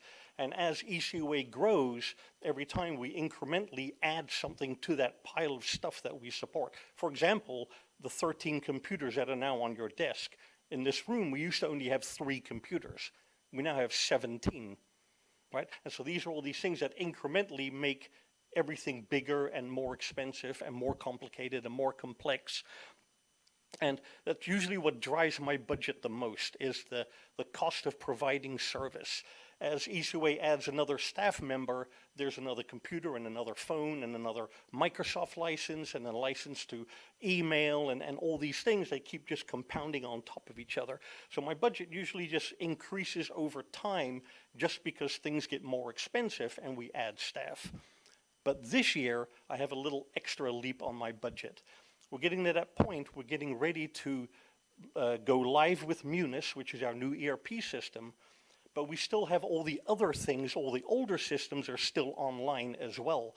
And they also cost maintenance and support and all, there's hardware involved and software involved. And so right now, I've kind of got a double cost. I've got the new thing and I've got the old thing. And as we move over to the new thing, we can then start turning off the old stuff. So my budget has a bump of about $200,000, which will then come off again as we go into the next year. It's unavoidable. This isn't like going to buy a car where you take your car to the dealer and you trade it in and you just have the cost of running one car. Think of, buying another car while you're still using your old car, then you get a new car, so you have all these double costs until you sell your old car. That's how you have to kind of think about this. This isn't as simple as just flipping a switch. And it's unavoidable, right? We have to pay these maintenance costs. We have to keep everything up and running because, for example, customer service is still running on the old system, whereas finance is running on the new system. And so, it's just unavoidable. There's just no way around it. We've tried to minimize it as long as possible until you get to the kickoff point of the new software, and that's where we are next fiscal year, is when we'll have both running and we'll need to pay for both for a while. Our goals and objectives, of course, we want to finish Munis, right? Munis is going to be at the core of ECUA. The things, as we talk about, customer experience, going paperless, more people online, all those things, they all tie back to those electronic systems that we have now. So getting Munis online is the foundation to making all those other things better, faster, cheaper, more efficient. And part of that is that we still got a little bit of network and we've got some server replacements that still have to happen. On the side, as we're doing Munis, we're doing all these other things as well so that the Munis system can ride on top of a good infrastructure that's solid, that's reliable, that works, and that's always available. That is the key. It's one of our goals that we have, that we want to provide services that are up for at least 99.9% of the time. When those services are up, the customers, the staff, ECUA as a whole has access to those systems that they want access to, right? It doesn't do us any good if they're only running half of the time and they aren't available to folks. They lose trust in it. They can't use it. They get frustrated with it. So our goal is to make sure that everything runs 99.9% of the time at a minimum. And we measure that on a quarterly basis and we report on it. And we mostly exceed that, except last year during Hurricane Sally. We had a couple of outages on our network circuits that brought that downtime down. We had some interconnectivity issues that were caused by uprooting trees, ripping communication lines out of the ground, that kind of thing. Absolutely unavoidable, but that's the only time where we dipped under our goal of 99.9%. Last year, our department won a couple of awards. One was from the Florida League of Government Information Systems, and that was for the dashboard that we bought online for customer service so that our customers can see the status of the customer service help desk. So they can see how many agents are available, so they can kind of pick the good moments to call that there's agents available to answer the phone. So you can look at our website, you get an overview of the customer service center, and you can see who's available and ready to answer the phone. So if you then call at that moment, you're not on hold, you're not being placed in a queue, you just immediately, your phone gets routed to a person to answer that. That really helped kind of manage the customers when they try to call and you get the complaints that they're on hold forever and the phone rings for a long time and they're hearing music, that kind of thing. So it really helped kind of smooth that out. And the other award that we won was for how we addressed the COVID issue with everybody working remotely. When you have an organization like ECUA where everybody works in the office, you build your network like a pyramid, right? You have that connection point that goes out to the internet, and then you have your network down, and that's where all your services are, all your network bandwidth, all that stuff that makes everything work. When you have all these people go home, you have to flip your pyramid upside down. And it's, from a technology perspective, it's almost impossible to do that overnight. And we figured out a way how to do it by creating an application portal and a login portal so that people could just, wherever they were, regardless of what computer technology they had at home, they could access ECUA services and do their jobs, log in, do Munis, do finance things, do all from home. And that was an eye-opener. And the only thing we had to do to make that work was just increase the internet bandwidth just slightly to get that increase. Because normally you got all the people sitting here going to the internet. Now you're reversing that. You got all these people wanting to come into the network. So that's about the only change that we had to make. May I ask a question while we're on it? So, we were so successful at that. Are we continuing to have people working from home in customer service? Right now, I'm only aware of some customer service folks that are working at home, but I think 90% of the staff are back in the office now. But it's working, and a lot of companies have found that it's very valuable. So I would say let's go for it. But in connection to what you're saying, how secure is that when they're using their home computers? Do we have vulnerabilities because people are at home using their computers? We have vulnerabilities, but we mitigate that. And I don't want to get into too much detail on a public forum because this is proprietary information. But we put some rules on our access points that just says if your computer is not up to date, if you haven't got it patched properly, if you don't have the up-to-date antivirus, you're not allowed to log into the network. So this forced people at home to make sure that their equipment was up to date and properly serviced, antivirus, et cetera, before we would allow them to log into the network. And if I may follow up, we just saw what happened to the oil industry in this country. And I can imagine hackers getting into water systems and doing horrible damage. And it was an interesting story on NPR today that these hackers, with their ransomware, build a successful company. They have customer service. They have phone lines. They have chat rooms for these people whom they are hacking and to pay their ransom. And they build fabulous corporations. So it's fabulous, meaning large and successful as opposed to good. But, it scared me when I saw what they did to our whole transportation system and what it could do to us. How robust is our security? This kind of addresses Mr. Williams' question too for Justin about how secure are we. Every year we do a cyber assessment.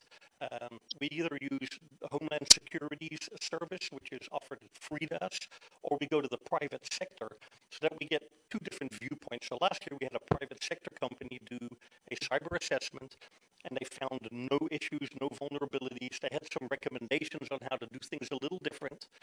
This year, we're working with Homeland Security again. They did their first cyber assessment in February and March, and they'll finish it in July.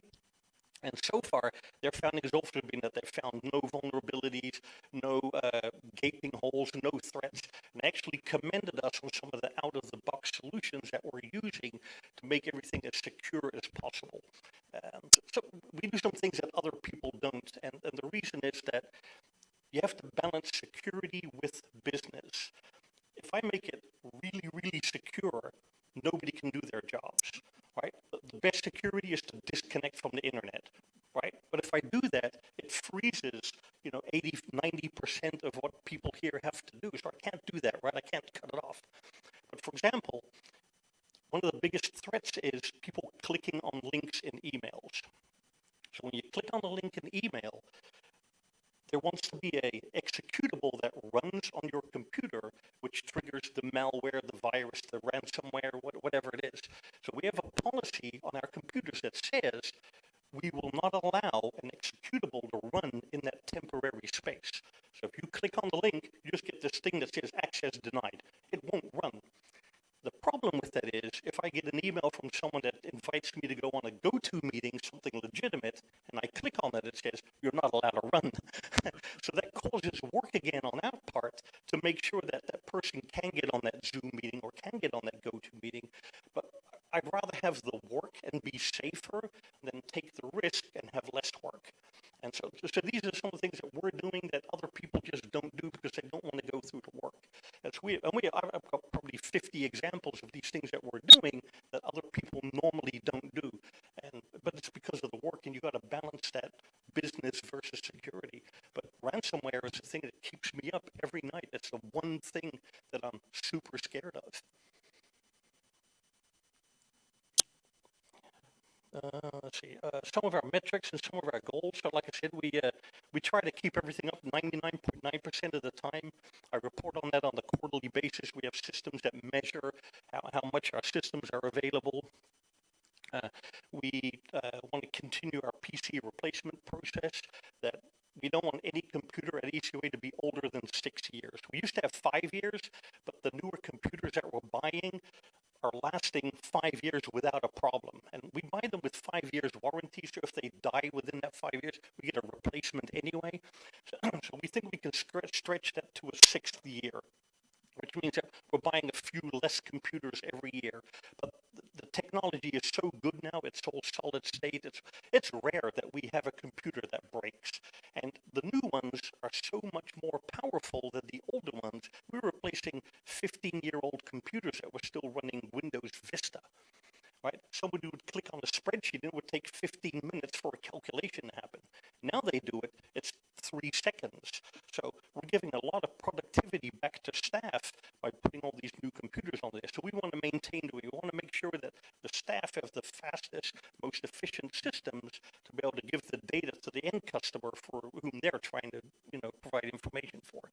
So that PC replacement project is core. We have to continue doing that. And so we measure that. We make sure that every quarter we replace an X number of computers. We have so many per quarter that we have to, boils down to about 2 computers per week that we swap out. And that's something that we continue, we measure that, and we have that as a goal to continue to do that. Some of the other things like our Click2Gov portal, you talked about numbers earlier. The Click2Gov portal is where people log in and they can look at their ECUA bill, they can look at their consumption, they can look at their sanitation service, and they can sign up for paperless billing in that thing. When I started here, that system was terrible. I got complaints on it every day. Customers would call me like, oh, this thing is terrible, I can't log in. It would only allow one browser. It wasn't secure. It was terrible. The thing barely worked. And we had, at that time, 3,900 people that were signed up out of 120,000 customers. It's barely 1%. So we replaced it, we renewed it, we put new versions of software on it, made it secure, made it 100% available, and now today we have 39,883 people signed up for that service. And those are all people that are potentially getting paperless billing, they're looking at their online consumption, they're looking at their sanitation service, they're looking at the ECUA service through a portal. And that seems to grow consistently, about 1,000 customers a quarter. And I report on, you probably can't see the graph, but I report on that quarterly as well, because it's important, because that's the ticket to getting people, interested in digital services, paperless billing. And the better we make that, the more people are going to like it. Right now, it's still a little archaic. It's kind of like Justin said, that the difference between a paper bill and an electronic bill is that there isn't the same amount of information. When we go to Munis, the paper bill will reflect the electronic bill, or the other way around, whichever way you want to look at it. And secondly, Munis will have a customer portal where a customer can actually log in and sign up for service. They don't even need to call anymore. They can just, oh, I live over here and here's my address, and I can click, here's all this information, submit, and they start becoming a customer. And that, do you want to go paperless? It's a checkbox as you sign up for service. You put in your email, you want paperless billing, blah, blah, blah. So all that is on the cusp. We're almost ready. January, December-ish is when this is going to go live. That's what has been actively worked on now. It's the last phase of going to Munis. And that's going to be an eye-opener. It's going to be a game changer for everyone. And I think that about wraps it up.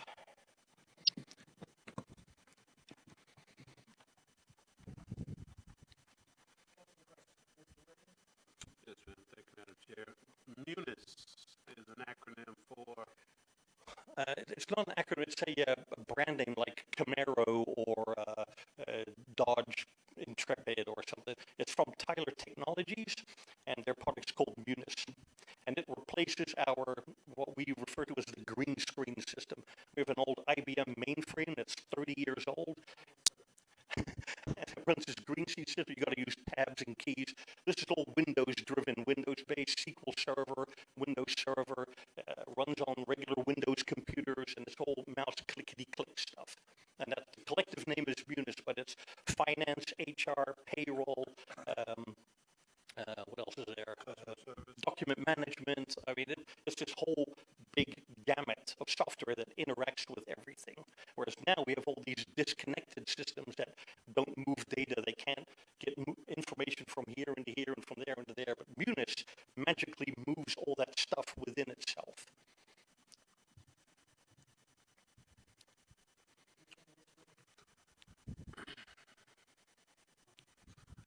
I have to properly formulate. I love what I'm hearing. I'm so excited that this is happening finally. I hope we will take this as an opportunity to do parallel work in communications so that when we roll it out, we have media covering it, we have, radio advertising to get people to know what's coming and to sign up, et cetera. And let's make this not just a win technologically, but this is so good for us and for our customers. We need to tell our story. So I hope that will be part of what we do in the next 6 months. Absolutely, absolutely.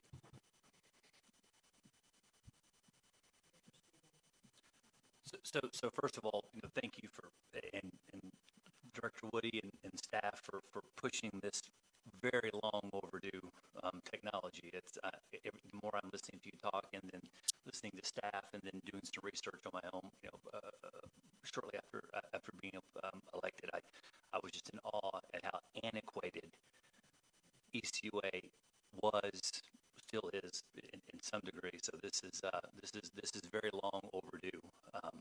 So that's the first thing. So thank you for that. You're welcome. And then secondly, on salaries. So I'm going back a little bit, but you got fiscal. I'm assuming you hired a tremendous amount of people, or quite a few people in your department from 2020 to 2021. That just seems to be the largest jump. Yeah, we added 2 positions. Okay. We added 2 positions. Which is, and then of course this is probably going to be an HR right after you, but on the, of course, obviously I'm looking at the I'm just looking at increase or decrease, like those little, then they kind of tune in. So I mean, on your benefits, I'm assuming that's probably what increased the health insurance benefits as well significantly, because I'm looking at administration, staff, and so forth. Ours are going down, and then yours are going up. So I'm assuming that had a lot to do with that. So two new hires. I'm assuming. Okay. That was it. Just thank you so much for quarterbacking this and getting us into the 21st century. You're very welcome. I'm happy to do it. Mr. Perkins. So I'm glad we're moving forward too, but the board has been working on it for about 5 years. I mean, Ever since I got yeah, here. I was getting ready we've to been say, you pushing better it, thank so Mr. that's McCorvey, kinda, who's not even with us when you anymore, when you because he want to started. update technologically, you could put that idea forward, but the actual implementation takes a few years. So I'm glad that we're finally recognizing those policy decisions. That's funny, you took those words right out of my mouth, because I'm sitting here thinking, I believe it was Mr. McCorvey that started all of this. It's kind of like, when you get a new president in, or, they always take credit for what the other guy's been working on for 4 years, and then and vice versa, they blame them for everything. So, yeah, well, we'll thank Mr. McCorvey up there for getting this started. So, are there any other questions? I wanted to say a couple of things on the working from home being secure. I think you can allow, I know we do that, everybody at our place works from home, so you can allow them to go into certain parts of your computer too, not every bit of your computer, Lois, so they're not, like the customer service person can only go into one. That's correct. Portal of the computer. And then I love that you're doing the computer exchange. We started doing that recently, and it makes a total difference when you have for your employees, when you have something that's working properly too. I think it saves a lot of time when you're not trying to rig things all the time.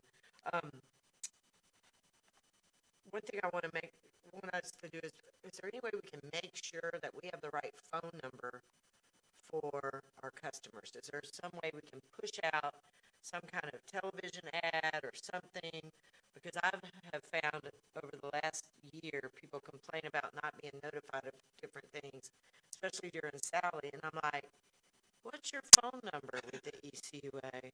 And everybody I talk to, and I'm guilty of it. It's probably my home number, and I haven't answered that phone number in years.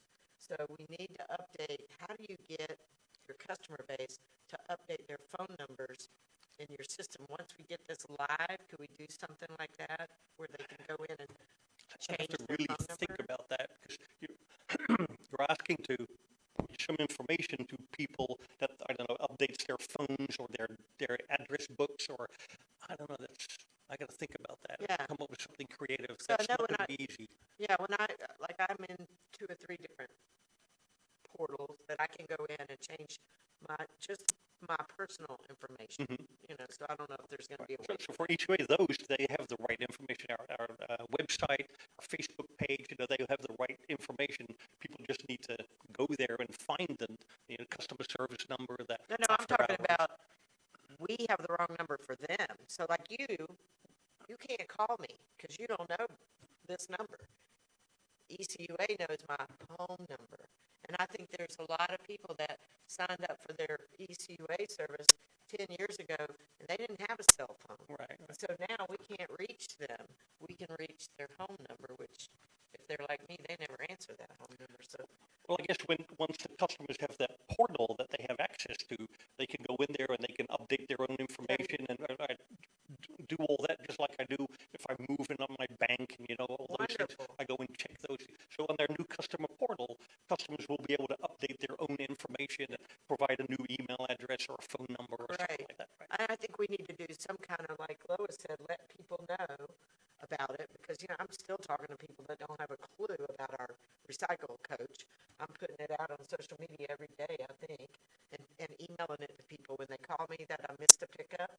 I don't know about the rest of the board, but if they call me, we missed a pickup, I send them immediately a picture of that app and tell them to download it on their phone, and everybody's doing it, I think. So we need to get out the word to people once we do this. I will definitely be working with Natalie when that time comes around. Yeah, just, Absolutely. hey, while you're there, change, if your email's changed or your phone number's wrong, go ahead and change it. Great, that's wonderful. And my last question is, will there be dashboards so that the person can see where they are on sanitation? I'm not sure what you mean by. So if I push the button on the recycle app, you missed my pickup, is there gonna be a way they can know? I would like there to be a way they can know, we're coming. Oh, gotcha. Yeah. So the customer portal has a connection to work orders. Okay. So if a customer initiates a work order, they'll get a notification, say, oh, your work order is being created. Then if it gets assigned to, staff member X, they'll get another notification, oh, your work order is now assigned to staff member, your work order is now being actively worked on. There's these notification processes. So they'll get notifications as they go through their work order process. Beautiful. Absolutely. Because you get that now with like the tax collector's office. Thank you so much. That's all my questions. Mr. Perkins. Yeah, I was really thinking when you were talking about the thing that keeps you up at night is the ransomware, and then we look at, the gas situation now with, a combination of new DEP regulations and ransomware with this company in Texas shutting down this pipeline. And I wonder, do you feel confident? Do we have like sequestered operational systems and data systems that allow us, in case of something like that, to recover? Excuse me. So a few, months ago, we were working on our emergency response plan. And one of the questions that asked is, how much do you have to rely on technology to do the critical functions of your business process? And the most critical functions of our ECUA processes, whether it's water, sewer, sanitation, can be done without technology. Right? It can be done by, somebody goes to get something from a warehouse, they'll write it down on the little card, and then once systems are back up online, somebody will go key that in. The water systems, right? They can all be managed without technology. So all our critical functions do not rely critically on technology. So that's one of the first protections that you make sure that you have, is that if the lights go off, can we still do business? And all the business units here say, yes, we can go through the basics, the critical functions, we can do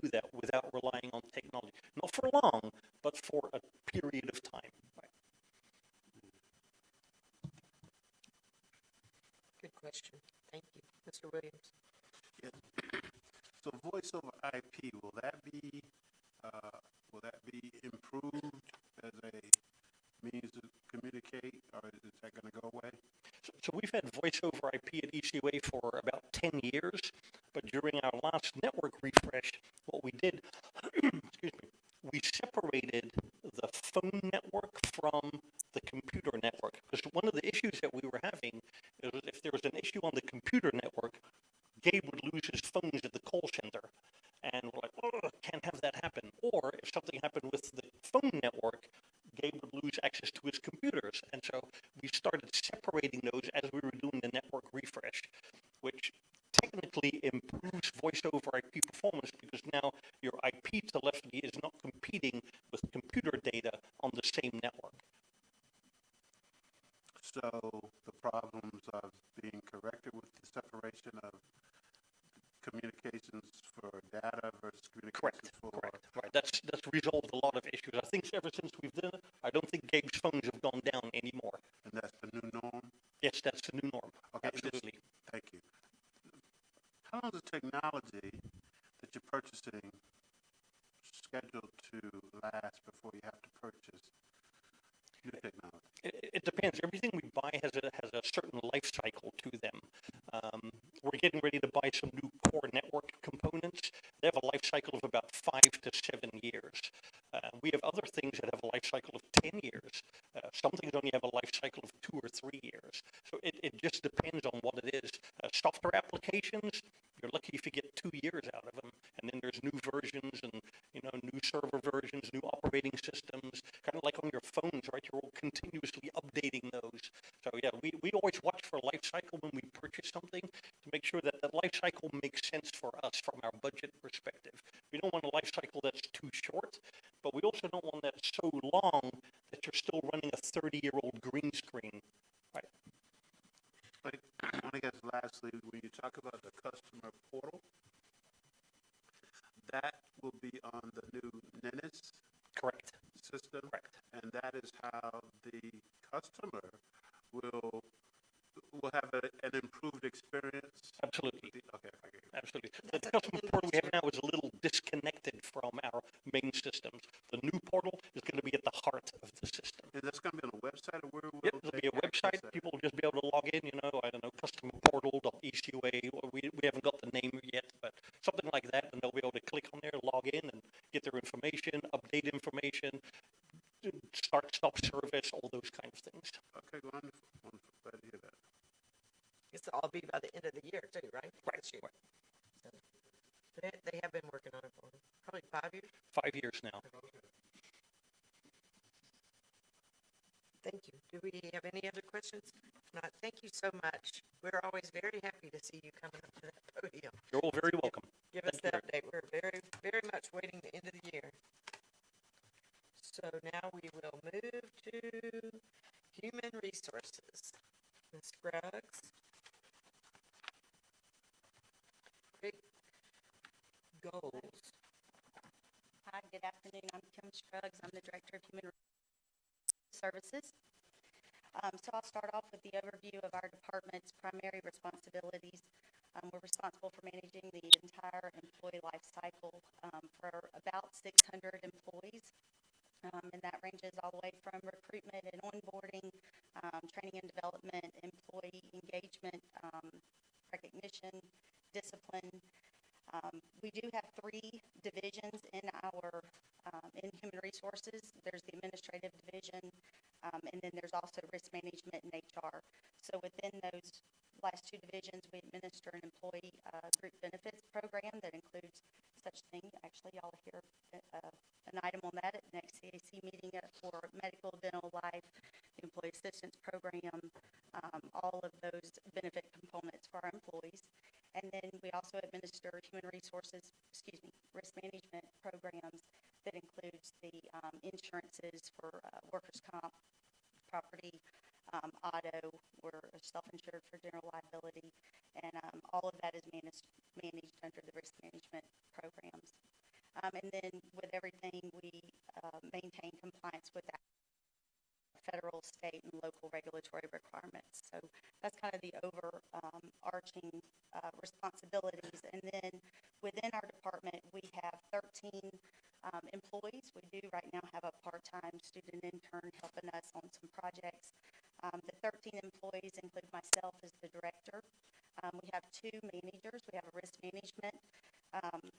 manager, and also a human resources manager, 1 confidential assistant, 6 human resources generalists that specialize in areas such as recruiting and onboarding, risk management, benefits, career development, and workers' comp.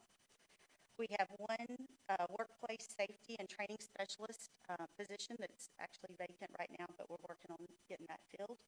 And then we have 2 security guards and the part-time student intern that I mentioned. The certifications that our HR staff hold, we have myself, I hold a senior professional in human resources certification, as well as a senior certified professional in HR. We have our HR manager who holds a professional in HR certification, and then a certified professional certification. Those are through 2 HR entities. We also have an HR generalist that holds those 2 certifications. Our risk manager, he is an associate in claims certification, AIC certification, and he also has the Florida 620 All Lines Adjusters license. And we also have another HR generalist who is newly certified as a diversity and equity and inclusion in the workplace. She is coming up on finishing her certification this month. She's been working towards that. Ms. Benson. Thank you, and thank you, Ms. Grubbs. I'm interested about the new position, or the new certification for the diversity and equity specialist. We had a lot of conversation about a year ago about our employees, that minorities were typically at the lower rungs of the tiers, and they were not leaders to emulate and paths of ascendancy, and how are we making a difference in this, or is this a subject outside? I know we did a benchmark assessment, and maybe Mr. Woody can tell us, where we are on that, and if that falls under HR, or if that's a different process. That's twofold. There's two strategies on that. One is making sure that we're doing all we can to have promotional opportunities within the system. So once we hire an employee at whatever level they come into our system, they have opportunities to grow and reach the same levels of the organization as any other employee can. The other is, and that is largely being addressed through additional training, and I'll let Kim talk a little bit more about some of that training. The other is just outside recruitment. There's some positions that require some outside training, certifications, whatever the case may be. I'm thinking probably more about engineering, probably than pops into my head more than anybody else. Those positions are probably, as if not more commonly, would be hired from outside. And we need to do some very targeted recruitment for some of those positions. And if I may follow up. Please continue. If I'm a new employee and starting at the lowest rungs, I want to see someone who looks like me at a job to which I aspire, and I want to make sure that people not only have an opportunity to advance, but understand that it is possible. So I hope we're working on that. That's one question. The second is, I would love to see a goal about employee vaccinations, where we are in our workforce, and how we're promoting that. Because I think, the science is that the more people are vaccinated, the sooner we eradicate this pandemic. And I would like to know what we're doing, if anything. And so. Herd immunity. With all of these variants coming out, the mutations, right now, see are not terribly at risk. But, that can all change as this disease goes through the population and mutates as it does. And suddenly our children may be the ones at risk, or healthy young workers may be at risk. And I think, I think about when I was a child, my parents were afraid for me to go swimming because of polio. Polio affected everybody's lives because it was such a terrible disease. And then one day, there was a vaccine. And we went to school, and we got our polio vaccine. Nobody said, I don't want it. and polio was almost wiped out, just like smallpox was. And, we were raised by that greatest generation that said, I'm a rugged individualist, but I do some things for the community. They went to war to make the world safe for democracy. And I think we're losing that. We're losing the fact that we have to do things for the greater good, even when we don't perceive it as a good for us. Okay, off my soapbox. And we do have some targeted accomplishments related to some of the first things you mentioned a little bit later in the presentation. Okay, Mr. Williams? Yes, thank you, Madam Chair. I was going to save these comments. I didn't know exactly when to make them, but since Ms. Benson was talking about the issue of hiring and having examples, I do a lot of volunteer work, and this past Saturday, I had my ECUA shirt on, and every time I go somewhere with my ECUA shirt on, whether it's in this building, honestly, or outside, they always ask me, do I work in sanitation? They always ask me, do I work in sanitation? So the perception is the only place I can work, or more likely work, is in sanitation. I don't work in sanitation. But obviously they don't see many people of my complexion or hue outside of sanitation. Therein lies the issue, as it was brought by Board Member Benson, that I think we really need to work on. We really need to work on to where the first question should be, where do you work? As opposed to assuming that there's only one person I could possibly work.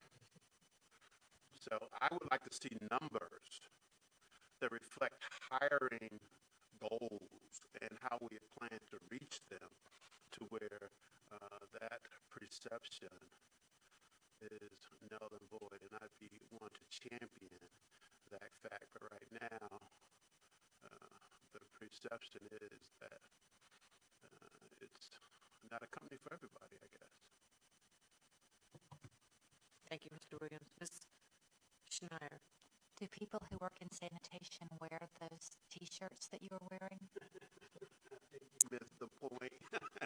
Well, no, I mean, most people on the board are dressed in suits. Look at the men. They're wearing button up. They're dressed professionally. I have not had on an ECUA T-shirt. Oh, I thought you said you were wearing an ECUA T-shirt when they asked you. I thought you said you were, I must have misunderstood. I thought you said you were wearing that ECUA T-shirt when they asked you that. Yes, but at that particular time, this past Saturday when I was doing my volunteer work, however, prior to, I have been walking in this building in casual attire and confronted by an employee. The same question was asked of me. So it does not matter what I wear. It's who I am is the reason the question is being asked. And it falls in line with, quite honestly, those who make the presentations at the podium this evening. Nobody looks like me. And I don't see anybody. So therein lies the issue. So no, it wasn't the uniform. That was the misunderstanding. It's not ECUA T-shirt or civilian attire.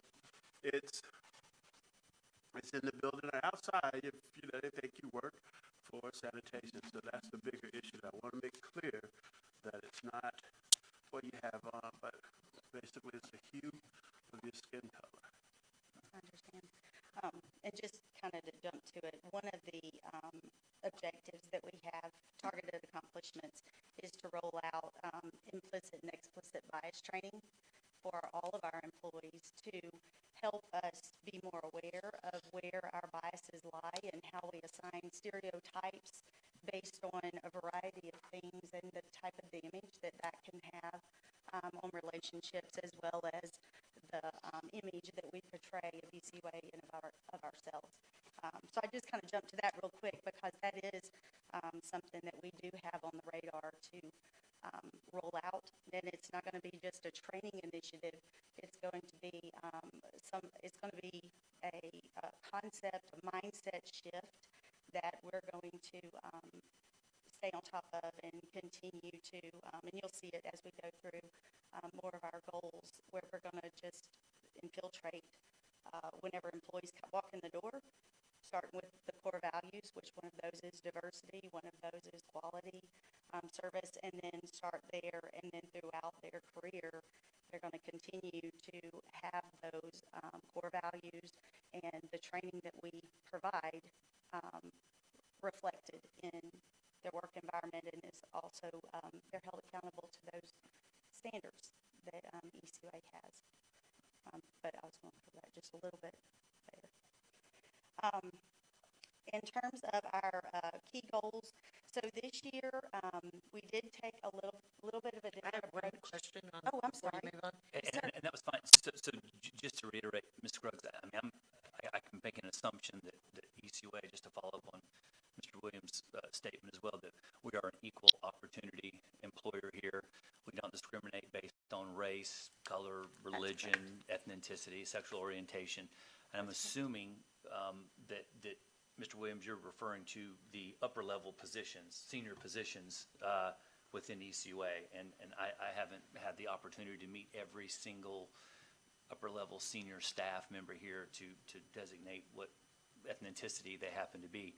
But I'm making an assumption, and I hope that ECUA is hiring and interviewing, not race excluded, but the most qualified individual for those positions. So I'm assuming regardless of what ethnicity, background, orientation they are, it's incumbent upon us, we have a duty to our ratepayers to hire the most qualified individual for said position regardless of color, race, ethnicity, or background. So I'm hoping we've always done that. If we haven't, I'm sure we're moving in that direction, and hope we continue to do that as we are now. So that's all I wanted, just to kind of reiterate or reconfirm what I'm thinking we're already doing, which is looking for the most qualified person, essentially being colorblind and looking at that application and bringing the most qualified individuals here to interview for the betterment of all of ECUA. That's correct. We are going to be doing some analysis on our applicant pools. We're going to look at the applicant pool at 3 points. So one is what's the makeup of the pool, making it into the initial applicant pool and making the first cut for minimum qualifications. And then we're going to do another snapshot or comparison as to what's the makeup of the pool that makes it to the interview, understanding that that's much smaller pool. And then of those that make it to the interview, what's the makeup in comparison to the individuals that we bring in the door as a new hire. This is one of the methods that our current applicant tracking, NeoGov is who we use for our applicant tracking and metrics and things of that nature, that they suggest is looking at your pool at those 3 snapshots in time and then making adjustments. So let's say that you're not getting the applicant pool, the makeup in the door, if they're not coming into your pool. Is that because your recruiting is localized and maybe you need to branch out, or you may need to go to certain areas and recruit so you can get people into your pool? Or potentially, is it because the makeup of your organization tells an individual, hey, that's not the organization for you? So there's some analysis that goes into, once we know what those numbers are at those 3 points in time, Then we've got to go to work and figure out, okay, what is it? Why aren't they there? Let's just say that they're not. Or maybe they're just not in the pool, the diversity is not in the pool for a certain job class or for a certain department or something of that nature. But the very first thing we've got to do is look at the pools in those 3 snapshots in time and see what is the makeup of the pool, so that we can make an informed decision about, okay, how do we address that, and there's a variety of ways to go about that. And that actually is part of the goals as well. This benchmarking, it's analytics and reporting in NeoGov, is a new function that NeoGov's rolled out in the last 6 months. And so we've got to build up a little bit of data in there to start making those comparisons, data in their system to make those comparisons. But that's on our radar. And based on the original analysis that we provided earlier, I think it was earlier this year, my time kind of escapes me. My COVID year just kind of collapsed everything. So I think it was sometime end of last fiscal year that we were discussing that. Yeah. Amen. Mr. Williams? Yeah, yeah, you're kind of just in the middle of crossfire. So That's it's okay. not, it's not anything towards you or ECUA in particular. But perception is many people's reality, Yep. regardless of the process. And the perception directly what I was speaking in reference to. So what I want to see, because my whole life has been around professional people that look just like me. And when I come to a corporation where there aren't many, the question comes to mind, why not? I mean, I'm a product of an HBCU, historically black college and university, where they have engineering departments. And we've been the first settlement, make it a campaign to say, hey, come be a part of the Western Gate to Florida, the first gate to Florida or something. But we need to objectively show where we are making every effort to diversify our pool based upon qualified individuals. And once they come in the door, we need to provide the necessary training for upward mobility so that their skill set will allow them to work to their potential in this environment. And then they, as I will be satisfied that it is the place where perception may be wrong, but the reality is this. And right now I can't say that. So that's the point, but not to accuse ECUA of being unlawful, but rather people's perception, which I hear on a daily basis in communities that I visit, as I heard on Saturday. So thank you so much. Thank you, sir. Mr. Woody? Yeah, when I was using the words targeted recruitment, that's essentially what I was trying to describe. If we don't have an applicant pool that is diverse, then we're crippled from the very first step. So that might be that we might have to reach out to historical black colleges and universities where we have a larger applicant pool that would meet the demographics and diversity goals that we've set for ourselves. Now, once we get them onboarded, or if we have talented individuals who want to rise up to the ranks, the training and the promotion and the education, that applies to every single staff member. The occasional glass ceilings or problems or impediments that organizations have oftentimes are related to implicit bias and those types of things that we're going to try to work on for our internal, to help develop the internal ladder within the system. But for some positions, sometimes it's actually a targeted recruitment problem. Thank you. Mr. Brown? want to try and go back to the question that I had asked earlier, or that I was attempting to ask about the budget. When Mr. Williams said perception is reality, there was only one African-American female in here. And after me asking the question of you, and I know, Madam Chairwoman, that you did not mean it in a racial way, but you asked me to make sure that, to keep my questions related to the budget. And it was. I did not clarify that I was referring to page 7, item 7. Ms. Benson did. But that kind of, that lends to the topic of the conversation that Mr. Williams is talking about. And I really want to stray away from the animus that I'm beginning to feel and see on some of the faces. And to go back to my question, in listening to finance and IT, I was just elated. I thoroughly, just glad to hear all of that. I went to a meeting with some folks in the district, 16 of them, and I counted. 11 of them said that they were not going to recycle, had no intention of recycling, which is why I brought up the question. And then I was trying to tell them about some of the things that IT was doing and how we're moving forward. 4 of those individuals still had a flip phone. And it kind of lends to, there is a disparity between certain groups. But I will freely admit, working in Cantonment, and I'm dealing with this gas issue right now, and my phone has been blowing up.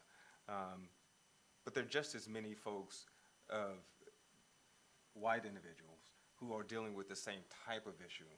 Unfortunately, on this board, I look at myself and Mr. Williams and the young lady down on the other end, and it just doesn't seem that way. And the young lady that was sitting out here, she got up and left and sent me a text because I had invited her. I said, we need to get more people in your community to come to the open forums of the board. When you did cut me off, and you did not cut me off, that was her perception. Her perception was that I was asking a question. In her mind, it was appropriate because all of the other questions that have been asked have been directly related to the accomplishments or the objectives. And I was the only one in her mind that got cut off. So I understand what Mr. Williams is saying, and I hope everyone else kind of gets that. I did not feel that. I knew exactly what you were doing because I didn't make it clear where I was coming from. But to go back to my question, and I have to get out of here because I have to go over to see if we're going to get fuel at 17 of our other gas stations. When I did ask about that time frame, because that was the one thing that they were saying, why should I invest in the technology, get a new phone so I can get online when you guys spend money on the recycling that I don't even use? And I will tell you exactly, without offending anyone, that's a white people thing. We don't recycle. Now, I'm from the military. We were mandated to recycle on every military installation. If you did not put your brown bottle in the correct container, especially overseas, even on a military installation, you got fined. So I fully appreciate and understand that, but I do agree with Mr. Williams. We got to figure out how to work on that perception part of it because unfortunately today, this evening, I'm going to have to explain to this young lady that she misinterpreted what took place in the board, and I'm glad she wasn't here to hear this part of the conversation because it would have taken her in a completely different direction than what I intended for her to sit here and see. And I just wanted to make that clear and make clear that my question was appropriate at the time, and I know that was my fault for not making it clear to you at that time. That's okay, Louis. You know that I didn't see I that know because it was on the next page. Yes, But- ma'am. And do make that clear to her. But Yes, I like this conversation because, forever we haven't had the conversation, although we've tiptoed around it. So I appreciate the fact that we're having it now. And Ms. Benson tries to have it quite often, I will see. say. And I cannot say thank you enough, Ms. Benson, one, for clarifying earlier for me, and then to have that topic come up. Absolutely. Thank you. Thank you. Mr. Williams. Just to follow up again on what Mr. Woody was saying, we had talked previously about using different medias and platforms, and that would be another way. WRNE, I keep saying it, I've said it since I've gotten here, and that is the reason why I say it. I say it because it reaches my community. My community listens to that radio station, not 1620, or any other means that you may broadcast over the course of time. But if you're trying to attract a diverse workforce that has to compete in the marketplace with the other institutions in Escambia County that do advertise and that do promote openings on that station, then that's where we want to be. To change, to begin to change the perception of being who we say we are. And I think ECUA is a great place, but it's one thing for me to say that, right? When they think everybody who looks like me works in sanitation. Thank you. Ms. Benson? Yeah, and I know I'm probably beating this more to death than I should. I love that your core value is diversity, because I don't think we look at every applicant just at his or her job skills. We look at that applicant as how that person enhances the entire workforce that we have. And maybe somebody has better whatever skills for that job, but does not make for a better workforce. And I think that is so critical to have that. I've taken over for Larry Walker as being the old geezer. So, when I went to college, and I went to Emory, and I was in the top 10 of my class. I was Phi Beta Kappa. But at that time, little girls became teachers and nurses. And if we didn't have a ring on our finger when we graduated, we had not succeeded. And nobody took me aside and said, you could do these things. You could go to... I just followed that path because I didn't have other women who were doing those things. And it's important. It took me a while to get my stride. And even when I was in the legislature, people stopped me because they thought I was an aide. Because I looked like the other aides, not like the legislators. So Mr. Williams is making an important point about how this workforce needs to look, and we will be a better organization for doing it. Equality is a big buzzword, but equal doesn't mean the same. As a matter of fact, having diverse ideas, diverse backgrounds enriches our conversation. So, I hear you because I believe you're doing this. You do not look like the other department directors. And so we need you to carry our water because of that. Anyway. I love that. Good. Women too, I was so happy we got a lady. I know this is going to say, but I play golf, and we finally got a female on that board, and you think, well, maybe women will get more, So I understand it. Women more, diversity, blacks more, whatever. It doesn't matter. It's just we want to represent everybody. We want to represent all the people that we serve. So I appreciate the conversation. And I believe Mr. Williams has another question. This is the best time, so I'm going to give you some of the things that I keep in my box. Thinking about it, I'm a Navy man, military Navy man, and the Navy. I think what's good about it is it has multiple ways for you to do your level best, to maximize yourself to your greatest potential. And many times, some will start out with an education that'll give them the advancement that they start out with. But the Navy also has a means for those who work the hardest, are the smartest, through the job achievement process to catch up. So there has to be a component to where people who can learn the job and do the job to have a means to advance to the next level that may have required a degree to get started. But through your abilities, for whatever reason, you didn't go to school, you came directly to the workforce, make their path. Just create paths, create avenues, give people chances. That's all we're talking about. If you give people chances, diverse people chances, then you're going to be, and we're going to be, pleased with the results. So create the creative ways of doing that so people can advance and shine here at ECUA. As the women say, they like seeing women, so my point is echoed in their remarks as well. Thank you. So, you want to continue on? Sure. Yeah. So for the key goals, we really took a focus this year on retention and enhancing the employee experience. So first and foremost, we want to understand and support employees at all levels of the organization as they endeavor to provide the highest quality services to customers and meet organizational goals. And again, we believe, and evidence has proven, that the customer's experience is directly related to the employee's experience. And so by making our workplace and our atmospheres in the work locations better for employees, in turn, they're going to turn around and show that same regard to our customers. This ties directly into to the mission of ECUA. And so with HR, a lot of times we come in, we're kind of diagnostic in our approach. We'll work directly with a department or directly with an employee who's trying to, accomplish a certain career path. We do have about 10 official or approved career paths, career progression paths that an employee may come in and want to, understand better how they can move up in their area or cross over to another area and move up. So again, taking that diagnostic approach, no matter who we're working with, and trying to give them the resources that they need to move up in the organization.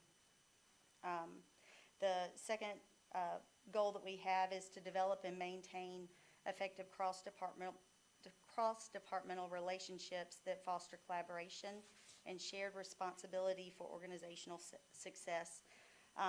So we're all in this together, and sometimes it is easy for a department to kind of compartmentalize and lose that connection that we have, because we're all connected. If it's customer service, they're related to, they're connected to sanitation. If it's HR, we're connected to everybody. Finance, connected to everybody.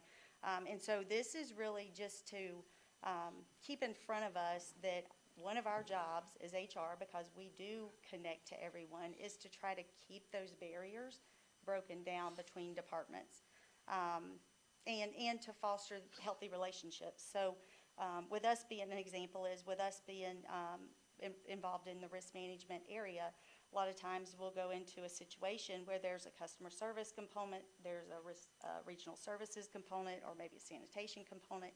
And so our job is to go in, assess the situation, take care of a customer, provide good service for the customer, but then to also on the back end, what happened, what caused it, to really get down to why the issue happened, and to address that where all parties are involved in the discussion, and try to promote more of those cross-departmental relationships. The third goal that we have is to expand coaching and development opportunities as they relate to maintaining fair and equitable practices and procedures in day-to-day operations. So again, with 13 HR representatives, we are involved in pretty much every aspect of the company. And so with every interaction that we have, whether it be with a supervisor or an employee, our goal is to use that interaction to try to coach and help improve maybe a person's outlook or a person's mindset about, equality and diversity, so that, they can put that in their toolbox, and whether it be in an interview setting, or whether it be, dealing with employee counseling or discipline, or maybe changing a perspective of, if you have a situation where, I guess the reaction is, okay, let's go the disciplinary route. Well, there may be an alternative route that, deals more with coaching the employee and trying to develop the employee. And so that's really what number 3 is focused on, is taking those opportunities to make a difference in every interaction that we have at all levels of the organization. And then number 4 kind of dovetails into that as well. Using HR's sphere of influence and involvement to bring about positive change and contribute to an overall healthy and productive organizational culture. So part of that, is based on having focusing on employee engagement, which entails passion with employees, which is going to push them into action, and taking more of a hands-on approach to employee engagement. In terms of the objectives, our objective is to maximize performance, safety, well-being.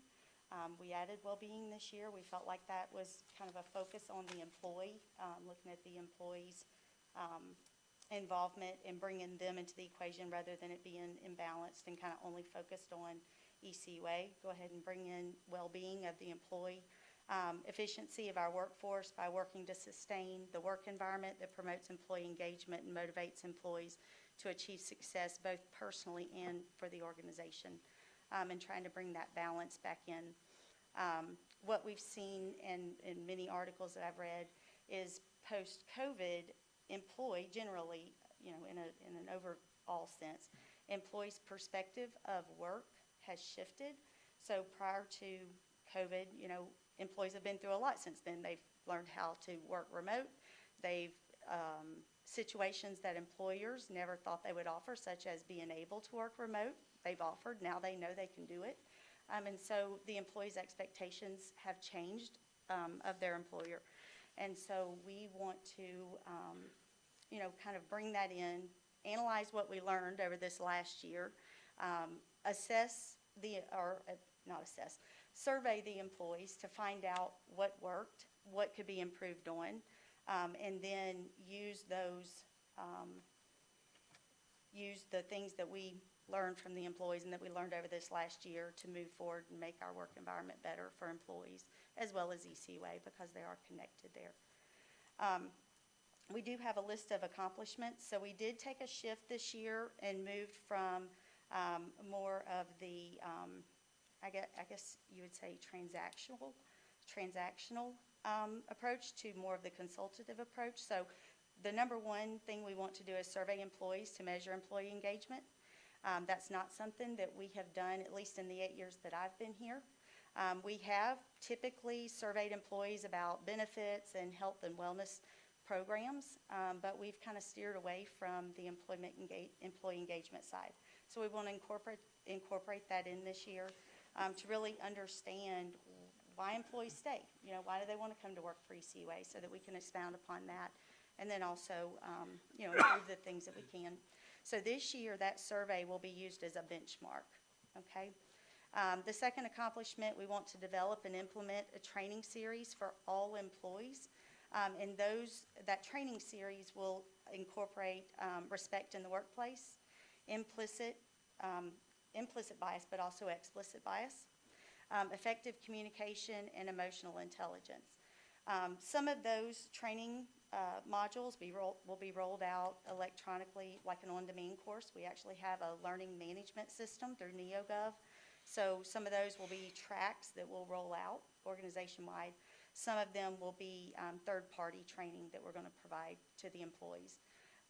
At this point in time, what we've got planned is on-demand training for all of those. Just some of them are offered through our current system, and some of them will be brought in through a third party. Got a question from Mr. Perkins. Oh, yeah. Yes, sir. I could let her finish before it, but there's something that Ms. Benson had brought up earlier about encouraging vaccinations. And I think that overall ECUA's COVID response has really been pretty good. I know of very few, internal transmissions, work-related workplace transmissions. We seem to, kept our employees safe while still, responding to the public and providing services we could. We were early on, on some of the remote meetings and stuff.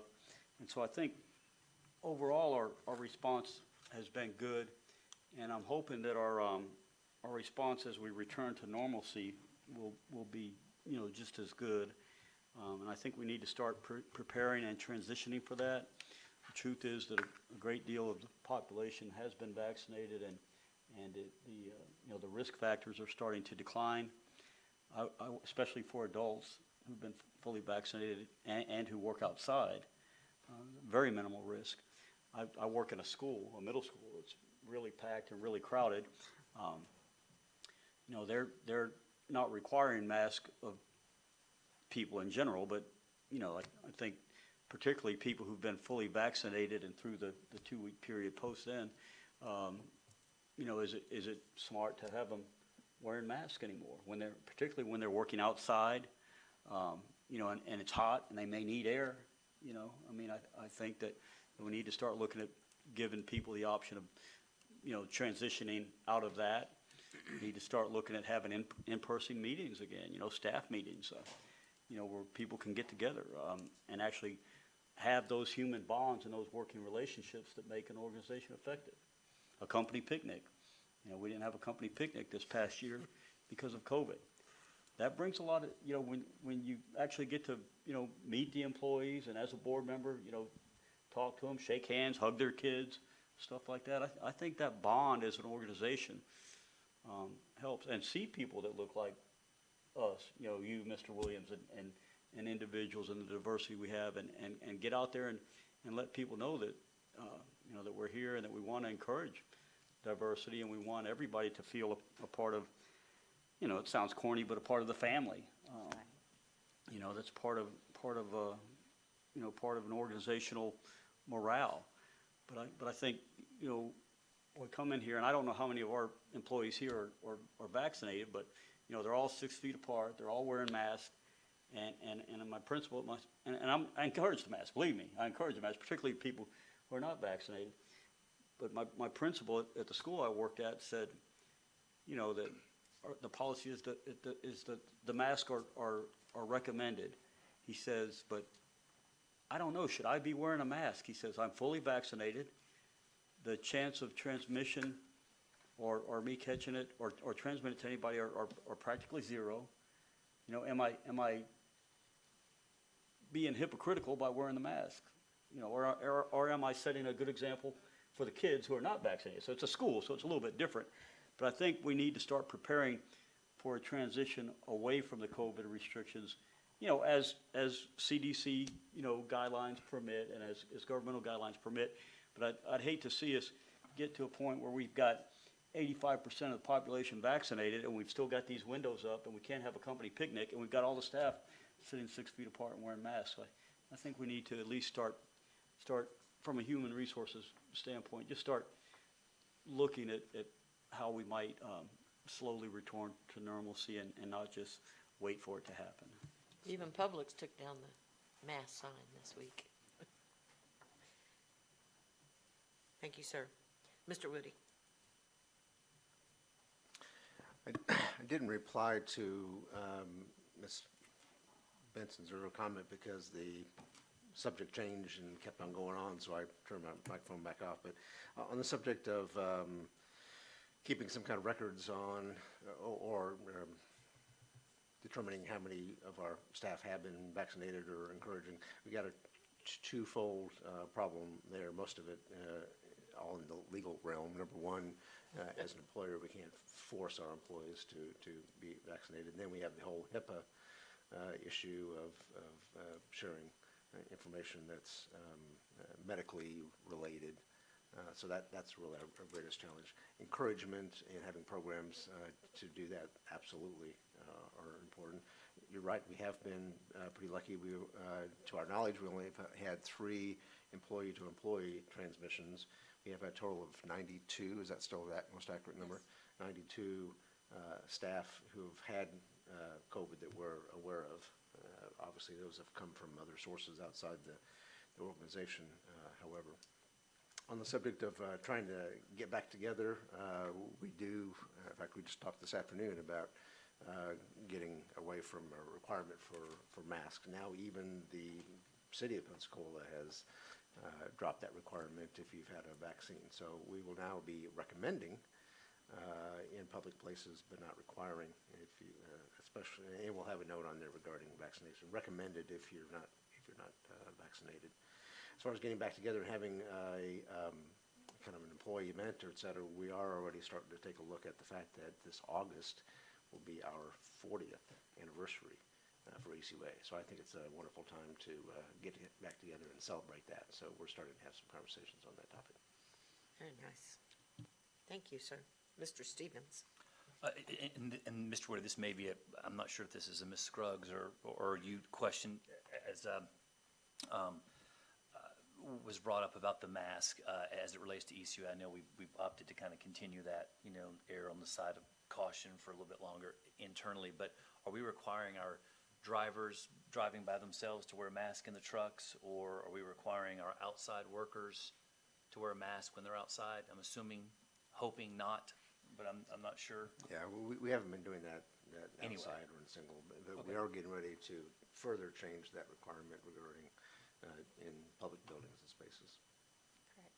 Okay, so that's a no to the drivers in their vehicles. Correct. If Or there's more workers than out one that use person. outside. Yes, sir. If there's more than one person in the truck, then they have to wear a mask. If they're working outside and they can maintain social distancing, they don't have to wear Okay, a mask. good. Thank you. Ms. Benson? So I love that you're studying and asking questions that I don't think employers typically ask, and you're taking it in a great direction. If I were to walk the halls and just pick random employees in different departments, and they had the freedom to talk to me candidly with, what would they tell me the culture of ECUA is? Is it a culture of competitiveness, even in a good way? Is it a sense of teamwork? Is there freedom to report when there's a problem? Is there the freedom to think innovative thoughts and share them, even if they turn out to be a bad idea? What is our culture? I could speculate on that, but that's one of the main reasons I want to do this employee engagement survey, is to really understand. With as many employees as we have, obviously I haven't been able to talk to every single one. I do receive feedback periodically from employees, but I'm not sure that the feedback I get is representative of, the majority of employees. Being in HR, and we're going to shift here, but, being in HR, sometimes you only hear the negative, and you hear pockets of issues, so I believe overall, I think you would get positive feedback about working for ECUA and about, the opportunities that are provided to employees by ECUA. But I don't know the answer to that until we do this survey and really dig in to understand what is the culture and what do employees think, because it really is, from their level, only they know the culture. Well, I'm glad you're studying that. I think that's the best way to find out. And if you're willing to make changes, if you find some toxic parts of your culture, it will be a better organization. Empirically, I think we have a very positive culture, just from what I've seen. But then again, nobody's going to come to me and say, "Oh man, this is." So I'm glad you're studying it in a way that you can get some objective results. Thank you. Thank you. And Mr. Woody? Briefly, I think there's two important aspects to that. One are is it a good organization to work for? Do they pay fairly? Do they have good benefits? And those types of things. I think as an organization, you've historically done very well in that regard. The harder things to get at, the real culture things, sometimes they're across the organization, and sometimes they're in a particular department, or maybe even a particular division.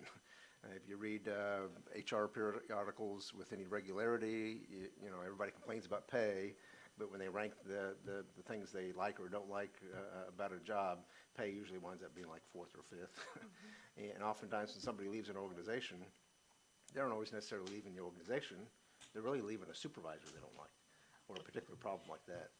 And that gets, in this survey, I think will help us pinpoint if we're having not individual person problems, but if we are doing a good or bad job in making sure that our mid-level supervisors and those folks, especially those folks that are making their first transition from being the hourly guy or gal to being a mid-level supervisor, are we providing them the right training and tools to do a good job, to be a coach, a mentor, an encourager, and not just a berater in how they go about doing supervision. So I think some of those telltale things will come out.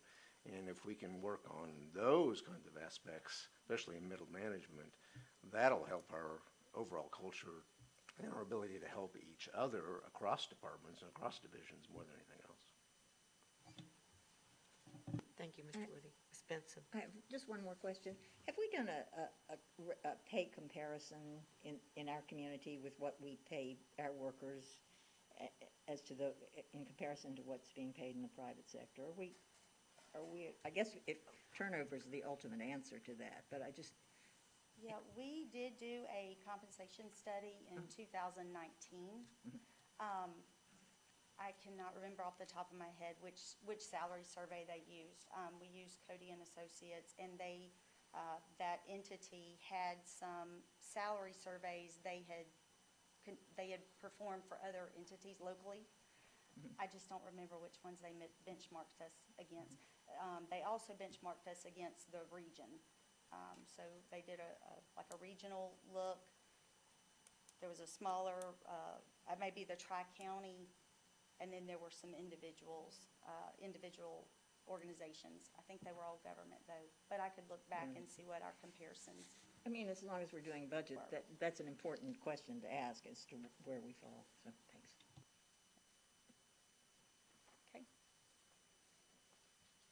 Okay, to decrease the annual turnover rate by 2%. And so the FY 2020 turnover rate was at 14.3%. And so once we have this year's, rate calculated, then that's actually what we would want to impact and decrease by 2%. To suppress personal identifying information on all applications for employment in NeoGov. NeoGov is the portal that we use, the application we use for applicant tracking through the SME review process or review phase, which SME is subject matter expert. So that's when the applications have come in, they've been screened meeting their minimum qualifications, and then they're being referred back out electronically to whoever the department or the hiring manager or director has deemed to be, the subject matter expert for whatever job. They review those applications, and then that's where the selection for interview comes from. So NeoGov, as I was kind of touching on this earlier, has come out with a new functionality that will actually suppress personal identifying information. And so don't confuse this with the things that are already confidential. So things like age and race and sex and things of that nature, those are never available to the department. But this step will suppress names, addresses, and so NeoGov's study has shown that by suppressing this personal identifying information, you actually increase the potential for diversity in your pool. And some of that comes through implicit bias, some of it comes through explicit bias, where a person's name may give an indication or where they live may give an indication. And so by suppressing that, not making it available, so the only thing that the reviewer has is work-related criteria.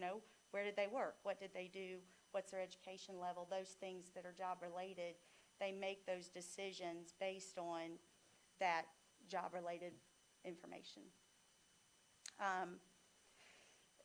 Develop and implement structured interview questions and standardized scoring matrix forms for all pre-employment interviews. So this is another method that NeoGov has done studies on and recommends for an organization to standardize not only the questions you ask, but to also standardize what is a right response or what's the best response to a particular question, and what's an unacceptable response, and then create a matrix that each of those category of responses is worth a points value, so that you can standardize taking that subjectivity of the rater out of the equation or lessening it by providing that structure. So that's another thing that we're going to implement in the coming year across the board. Number 6, to increase cross-departmental communications to bring about organizational transparency. So right now, a lot of times we'll receive employee feedback, and you may provide that feedback directly to the person involved or, maybe one layer up. Well, this initiative or this accomplishment is kind of broadening that scope of who we provide feedback to, and that's talking specifically about feedback HR receives, whether it's through an employee coming in, whether it's through an exit interview that occurs, and just kind of opening up, the feedback, providing more open feedback organizationally so that all stakeholders can be involved in those discussions. And to increase formal employee recognition by 25% positively affect employee morale and job satisfaction. So, you know, sometimes we don't take enough effort to recognize employees. And so this is just, you know, putting a number on it to make sure that we're intentional about finding somebody doing something right and doing, you know, making it known to them. Number 8, identify and incorporate standardized training into all approved career progression plans related specific to ECUA's core values. And so, as I mentioned earlier, we have about 10 formal career progression plans. They typically are laid out for a series. So, for instance, you've got the utility service tech trainee, the Tech 1, Tech 2, Tech 3. And so this is a formal plan that tells a person how they move to from each of those levels up to the next level. And so incorporating into that, not just those job-related type trainings, but also an emphasis on ECUA's core values. And the thought there, as Mr. Woody and I discussed it, is that we're starting at the beginning and we're starting to impress upon the employees how important our core values are. So as they promote up and ultimately end up in a supervisory position potentially, or a lead worker or a senior tech or somebody that just has influence over the, you know, other people, that we'll start building that culture around ECUA's core values. Number 9, continue the annual biometric screening event, flu shots. We want to increase participation by 3%. So this last year, we always had that on there because we truly believe that those, keeping that on the radar, the health and wellness aspect, has a direct correlation with the loss ratio and the wellness of our employees, and also connected to our health plan. So we wanted to keep that on there. We'll also increase health and wellness and financial and retirement planning. So we've had a lot of inquiry about retirement planning and employees looking for resources about how do I invest and what's appropriate for me to invest in. And so we want to keep that on the forefront and continue to offer those educational workshops. Most of the ones we've offered this past year have been virtual, and that's really worked out well. It actually opened up the offering to employees that typically can't leave their work site and come down here and sit in a, you know, in a training room for 30 minutes. But if they're at lunch, they can get on their phone and join electronically. So that's really opened up those offerings for employees. And just 2 more. Develop and implement the NeoGov learning paths. So this is, again, where we're going to go in, we're going to create structured learning paths, and we're going to cover topics for new supervisors. Also, supervisor refresher training. So sometimes a supervisor, you don't have things happen all the time. Maybe you're wanting to help an employee improve, and you want to move them through a coaching process or development plan or something. So we'll have specific training criteria or training courses that, you know, we'll be able to provide refresher training to supervisors. Also, post-accident safety training and defensive driving training for safety-sensitive employees. And the goal there is, you know, you have someone in an accident, and, you know, is there training that we can provide to them that may make them more aware or may just kind of refresh, you know, defensive driving techniques. And then lastly, to continue identifying root cause factors related to workplace incidents, injuries, and accidents, and effectively communicate those, you know, to foster organizational transparency. And also, again, we're looking to mitigate future losses and to really understand what might have contributed to an incident occurring, getting the right parties involved so that we can really fix what may have been the root problem, you know, what may have been determined to be the root problem or cause of the incident. So that's where our goals are going to take us next year, and we're really focusing, as I mentioned, on a shift, you know, and really understanding our culture, but then also working to improve the culture. In terms of the budget, we do have a 8.78% increase projected, or that's requested. The primary reason for that increase equates to about $319,000. Is an increase that we're anticipating on our insurance premiums and claims due to the significant losses that we've had this year. And then also we've had an increase in the regulations that govern how we test. And we have commercial drivers. We have about 259 commercial drivers. The regulations have changed to where we have to test at least 50% of that we call it a selection pool, over the course of a year, and it used to be 25. So that's resulted in an increased cost. Thank you, Mr. Woody. Yeah, we're running really late tonight. Yes. And our next speaker is Stacy Hayden with engineering. He also has, and We a have a couple other meeting. members have a scheduled meeting with the South Bay Homeowners Association over an issue that's important to them. Since we're running a little late and he has an appointment, with your approval, I would ask that we allow him to leave our meeting, and we'll schedule you, maybe to add you to the 18th meeting perhaps. We still may be running long on the 18th. We'll have to deal with that, but I would ask that we allow him to be excused. That'll shorten your meeting a little bit with the last two I was items. just that are- looking out there at him and looking at the clock going, and "You allow gotta him be to somewhere in quit, allow him to 25 quit minutes." sweating about how he's going to get to his 5:30 meeting. And I will be right behind you. Thank you. Thank you, Mr. Woody. I was looking at the clock too, going, Yeah. well, we're not gonna make it. Ms. Benson? When COVID hit, and you know, none of us had experienced anything like this, we discovered we didn't have a manual that told us what we needed to be doing. And you jumped in and created that document and that plan, and thank you so much. And while I'm thanking you, I mean, every department head had to formulate a plan to keep this organization going.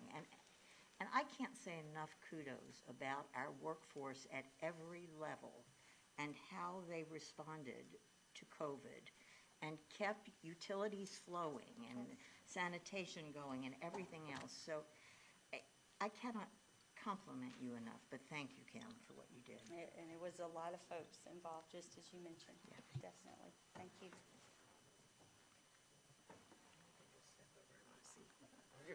You'll have all the, if that's okay. Sorry. No. Mr. Woody? Okay. Well, Kim, thank you so much. I appreciate all that you did during a very difficult year for us last year. I think your core values are great. I think diversity is a problem that, it's a good and a bad problem. It's a problem, but I think the biggest problem with it is that everybody realizes it's there, and so we're all trying to diversify at once. I know I just diversified my own business, and we were all old white ladies. I mean, I don't know why, just that's the way it's always been. But I hired 2 young males this year and 1 young black female, and we're having a ball, and we're realizing that guys really are good at drawing out property, and we didn't know that. So, it's a problem that you're addressing. I think we're all addressing, but I think at the same time, the whole world's addressing it. So if you're having a problem finding that talent, it might be that everybody else is looking for the same talent you are. So thank you very much. We appreciate everything that you did over the last year with the COVID, and I appreciate you coming up. It's been such a long time with us today. So we did move engineering to the next date. Do we want to go ahead with shared service? And at this time, Randy, since we're in the middle of a group, I am going to let my co-chair take over the meeting. He has graciously accepted to do that for me, and I'm going to run to the meeting with at this homeowner association. Thank you, Mr. Williams.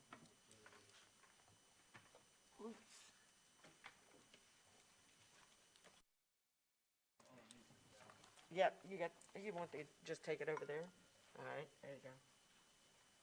Thank you, sir.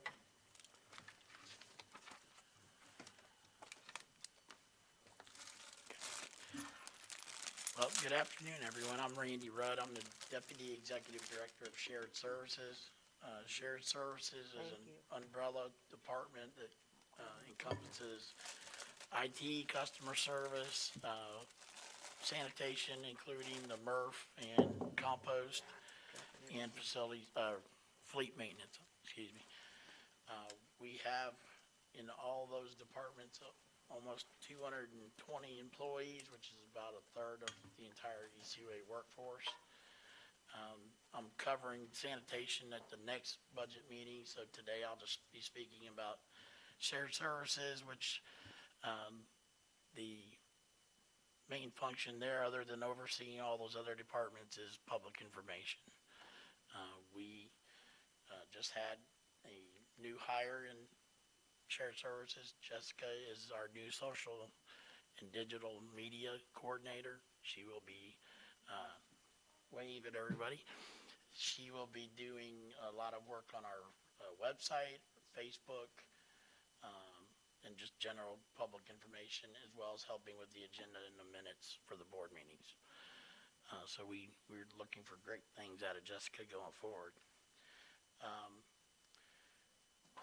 Our targeted accomplishments for next year, we continue to try to reduce the abandoned calls and customer service. That's a big emphasis of ours. We're seeing success between fiscal year 19 and 20. We experienced a 38% drop in the number of abandoned calls. A lot of that's attributed to some of the technological changes that we incorporated and some of the, methods that we use in some of the departments to reduce the number of calls coming into customer service.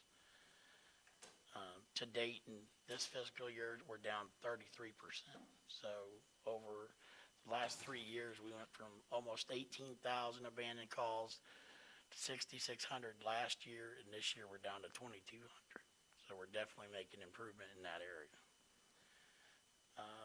Another big emphasis is driving people to the ECUA website. Try to get more people doing that to streamline and simplify that. As John discussed earlier, the new ERP, once that's up and running, will make that even better. But we are seeing improvement. We experienced a 40% increase in the number of hits on our website last year. We went from 222,000 hits to over 340,000 hits last year. So a lot of people are using the website, and that'll only get better as we implement the new ERP program.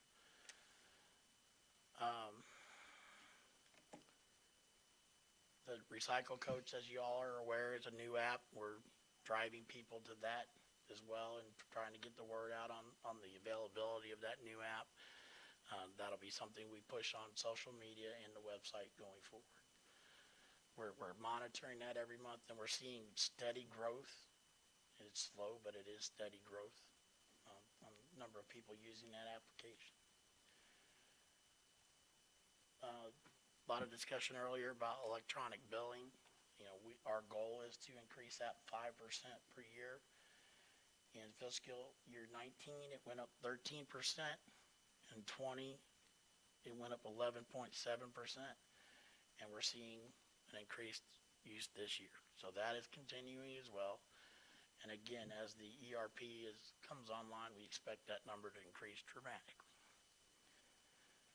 Our last goal is increased participation in community events and appearances. That's Jim Roberts' main function, and obviously COVID had a huge impact on that this year. We actually saw a huge reduction in the number of appearances, but because of COVID, that's to be expected. As far as the budget itself, the shared services budget's actually being decreased by 53%. But the reason for that is reorganization and facilities maintenance, which was previously under shared services, has been moved to maintenance and construction, so that part of the budget's been transferred over to Jerry Piscopo's budget, and that's the reason for the big decrease. Every other line item's pretty much the same as in the previous budget. Be happy to answer any question.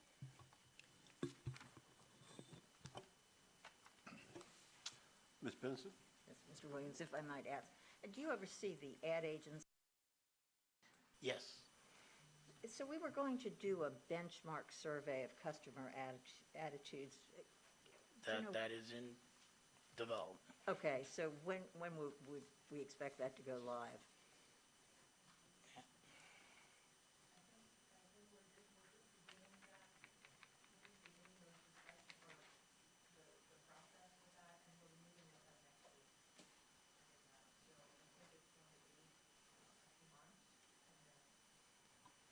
couldn't hear, a couple months, you Couple said? months. Okay.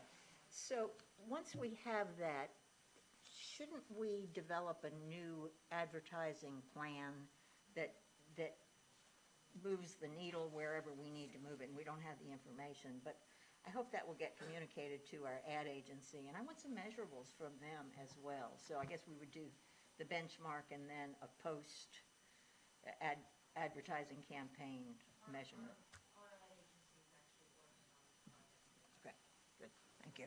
And we need to incorporate all the changes that we'll see from the ERP as well into Right. that new media program. Yeah, good, thank you. Mr. Stevens?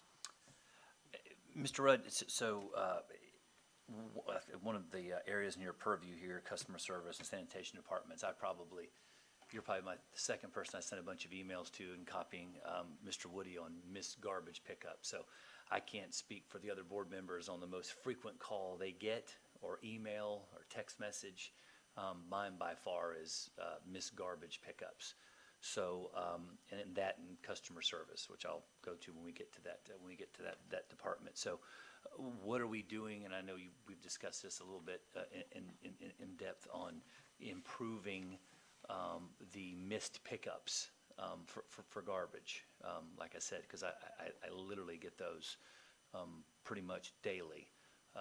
And a lot of times, if it's not something, an emergency basis based on the ratepayer saying, hey, I can wait till next week, but just an FYI, make sure they come out next week, as opposed to me sending an email out, an emergency saying this neighborhood or these individuals need their garbage picked up the next day. So I try to gauge those as best I can to avoid, you all having to deal with emergency situations. But just what are we doing, I guess, to better improve our drivers' route schedules via technology to make sure that we're reducing those number of missed pickups?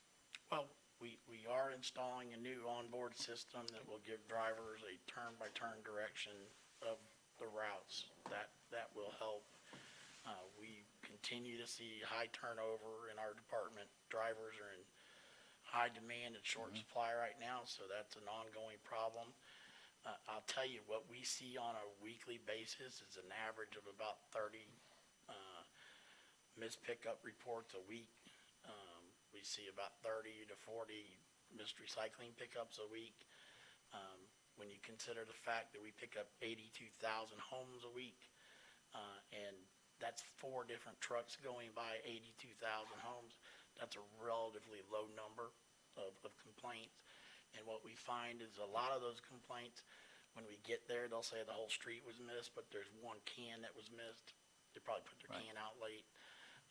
So, overall, we think, we're providing a good service, reliable, but this onboard system will definitely help. It is difficult for a new driver to take a paper map and run the route and not miss a street.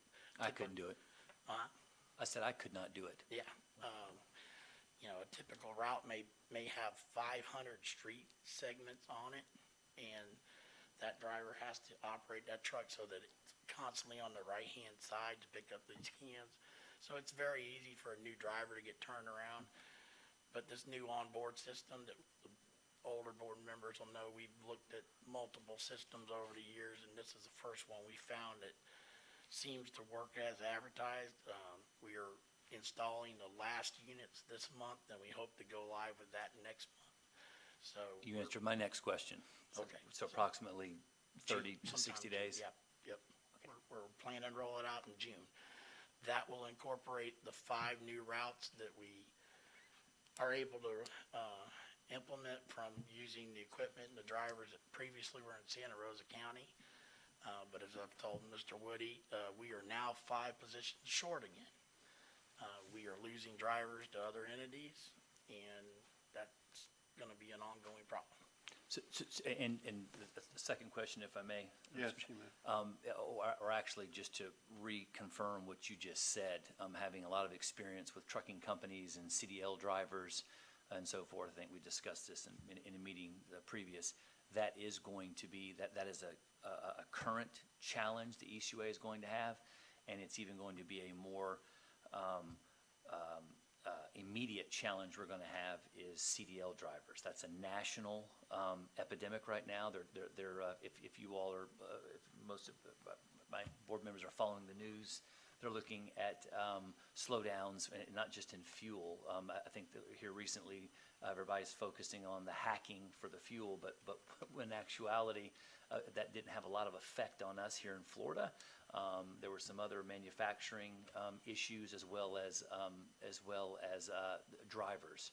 So the report, I read a report just last week talking about the issue with the lack of CDL drivers covering multiple industry groups.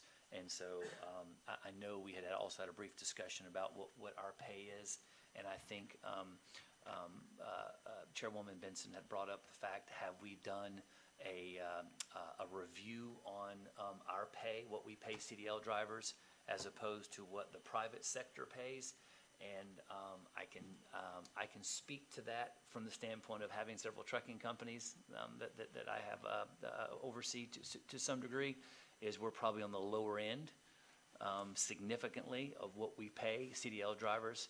So again, I just want to reiterate what you've already said and already stated. We're going to have to. That's something the ECUA is going to have to address.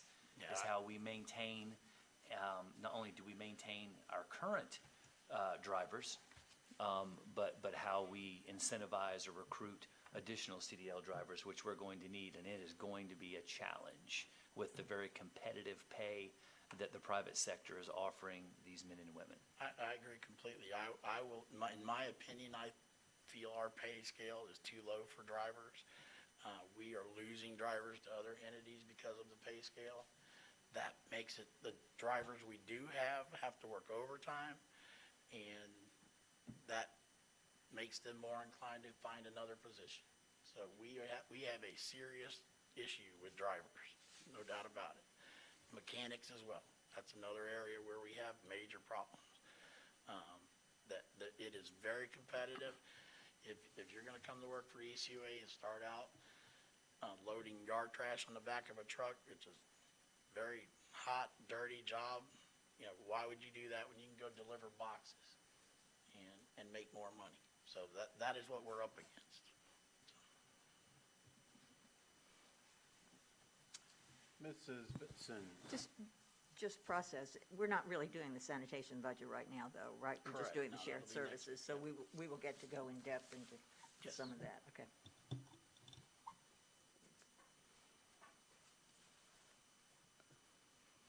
Okay, But just briefly while we're on it, and CDL drivers are a real challenge, but I tell you, there are a couple of things that impact us. One is supply and demand. There's, national short, and mechanics too. But I have a friend that moved here from California. She's a licensed CDL driver. I told her right away, well, go to ECUA. We're always hiring CDL drivers. So she applied, got offered. The benefits are way better, but a lot of the people who are the drivers, they look mainly at the pay. Even though the benefits are a lot better, they focus on that pay. So the pay was less, and so she was attracted to the other company. She had a couple of other offers, because of pay for one reason, but she's a smart woman. She did recognize the value of the benefits, but what killed it for her is she's a smoker, and she did not want to work in a place where she couldn't smoke a cigarette, and even in her off time, not just on work, but smoke a cigarette. And a lot of them will use smokeless tobacco too. And so I don't know if there's any kind of waiver or fee adjustment we can get to exempt our CDL people from our tobacco smoke-free prohibition, but I don't know if that's worth exploring with human resources or something. But that, I think we have to do something about the pay, because if we're paying people overtime, we're paying them anyways, and then I think it would also be worth at least looking at, asking our insurance company, hey, what about an exemption? We can't hang on to CDL drivers. What about an exemption for them, and possibly mechanics too?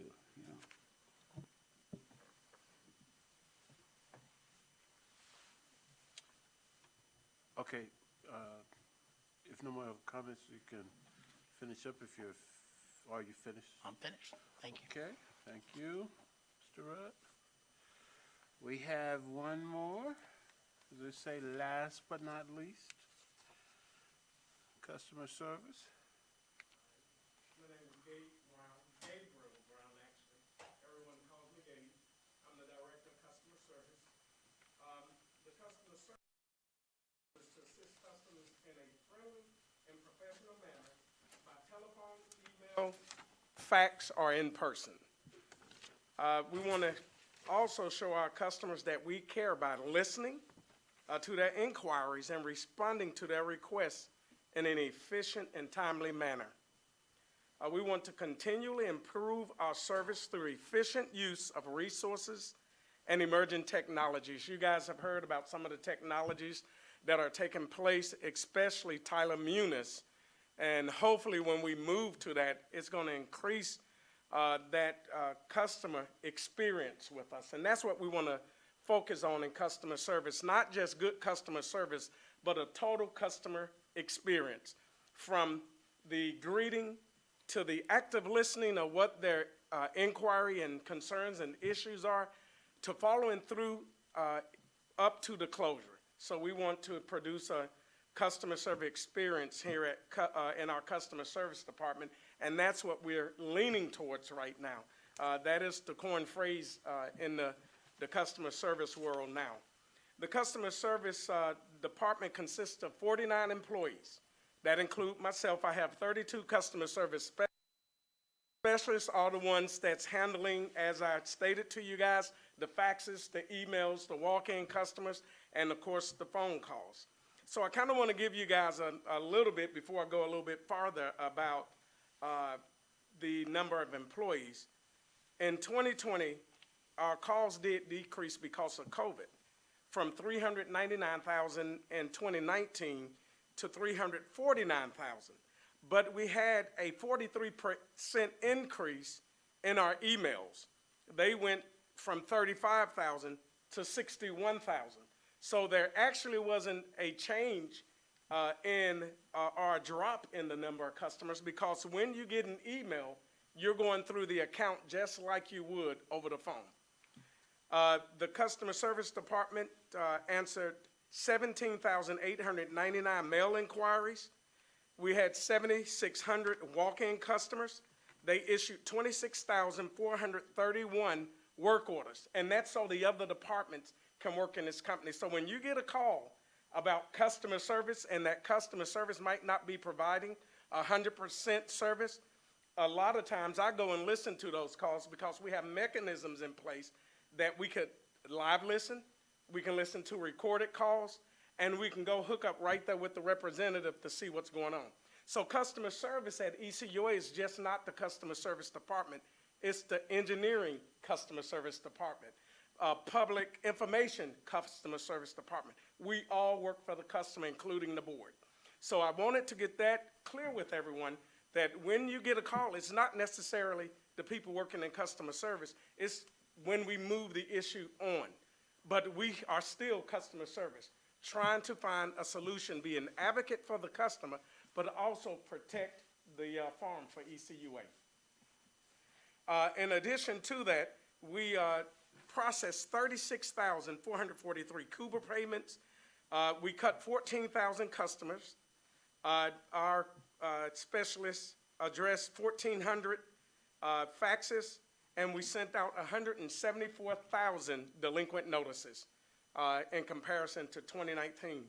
So you can see the customer service department is a very busy department. We just don't sit and answer calls and give customers what the amount of their bills may be. We set up new service. We take impact fees. We file liens. We file bankruptcies. We send out cut notices, delinquent notices.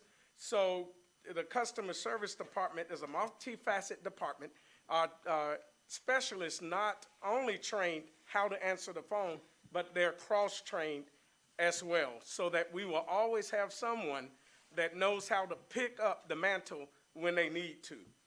In addition to the 32 specialists, I have 4 water service techs, and what the water service techs, they are the ones that go out and cut services for non-pay. They are the ones that help us recoup that money that we're not receiving when customer bills may get a month or 2 months in the arrears. I have 3 office assistants, 1 confidential assistant, 2 customer service lead, that's in the succession plan from the specialist, 2 customer service supervisors and a manager. The customer service budget for this fiscal year is roughly at about $3 million.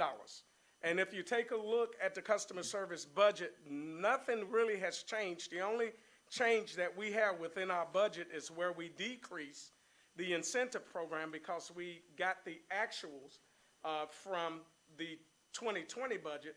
We decreased that about $50,000, but we had to increase some things on the payroll side for insurance, and those are things that basically was beyond my control. We didn't have a full staff during that time. We hired 7 specialists in 2019, right at the going into the 2020 budget year.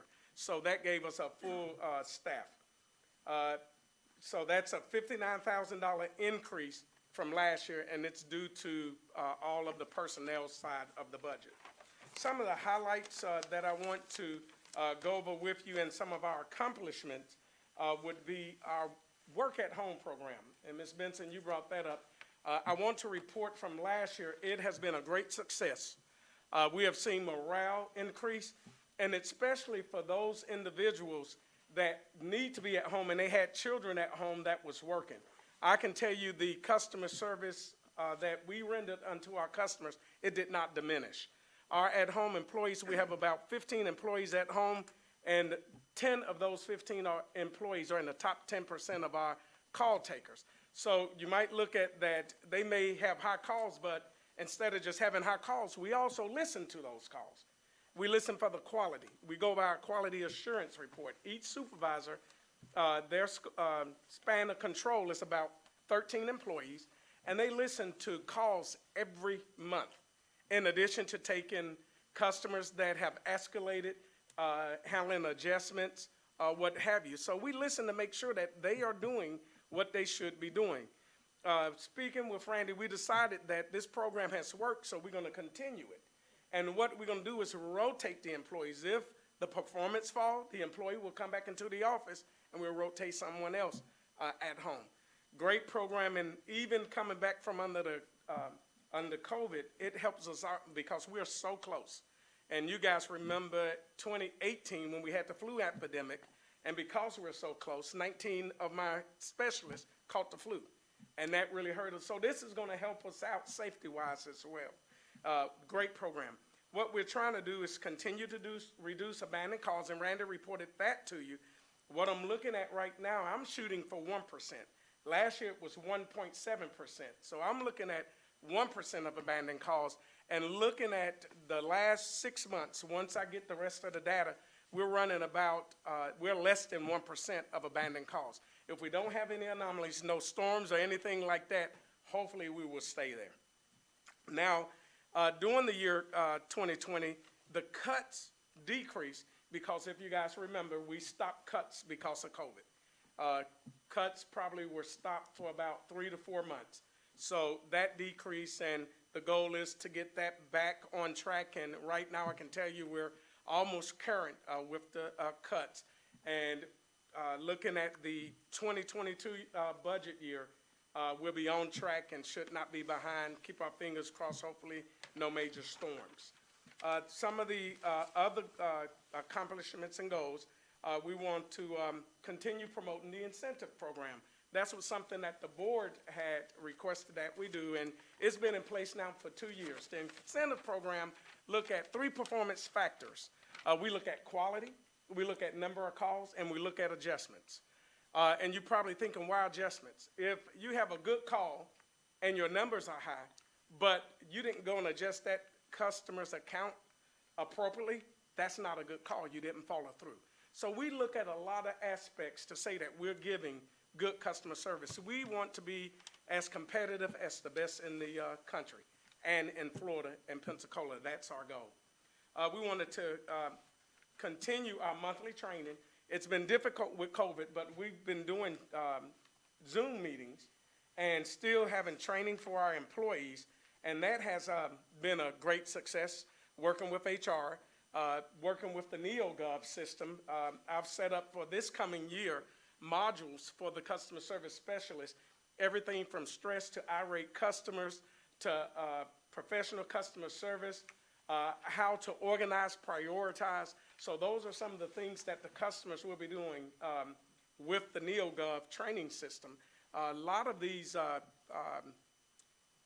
seminars are only about 20 minutes. So between 8 and 8:30, the specialists will be on Zoom listening and going through this training. And a lot of them, they have little tests and everything that they can take afterwards. The great thing about it, it's not going to cost us money, but we're keeping the employees up with the customer service industry.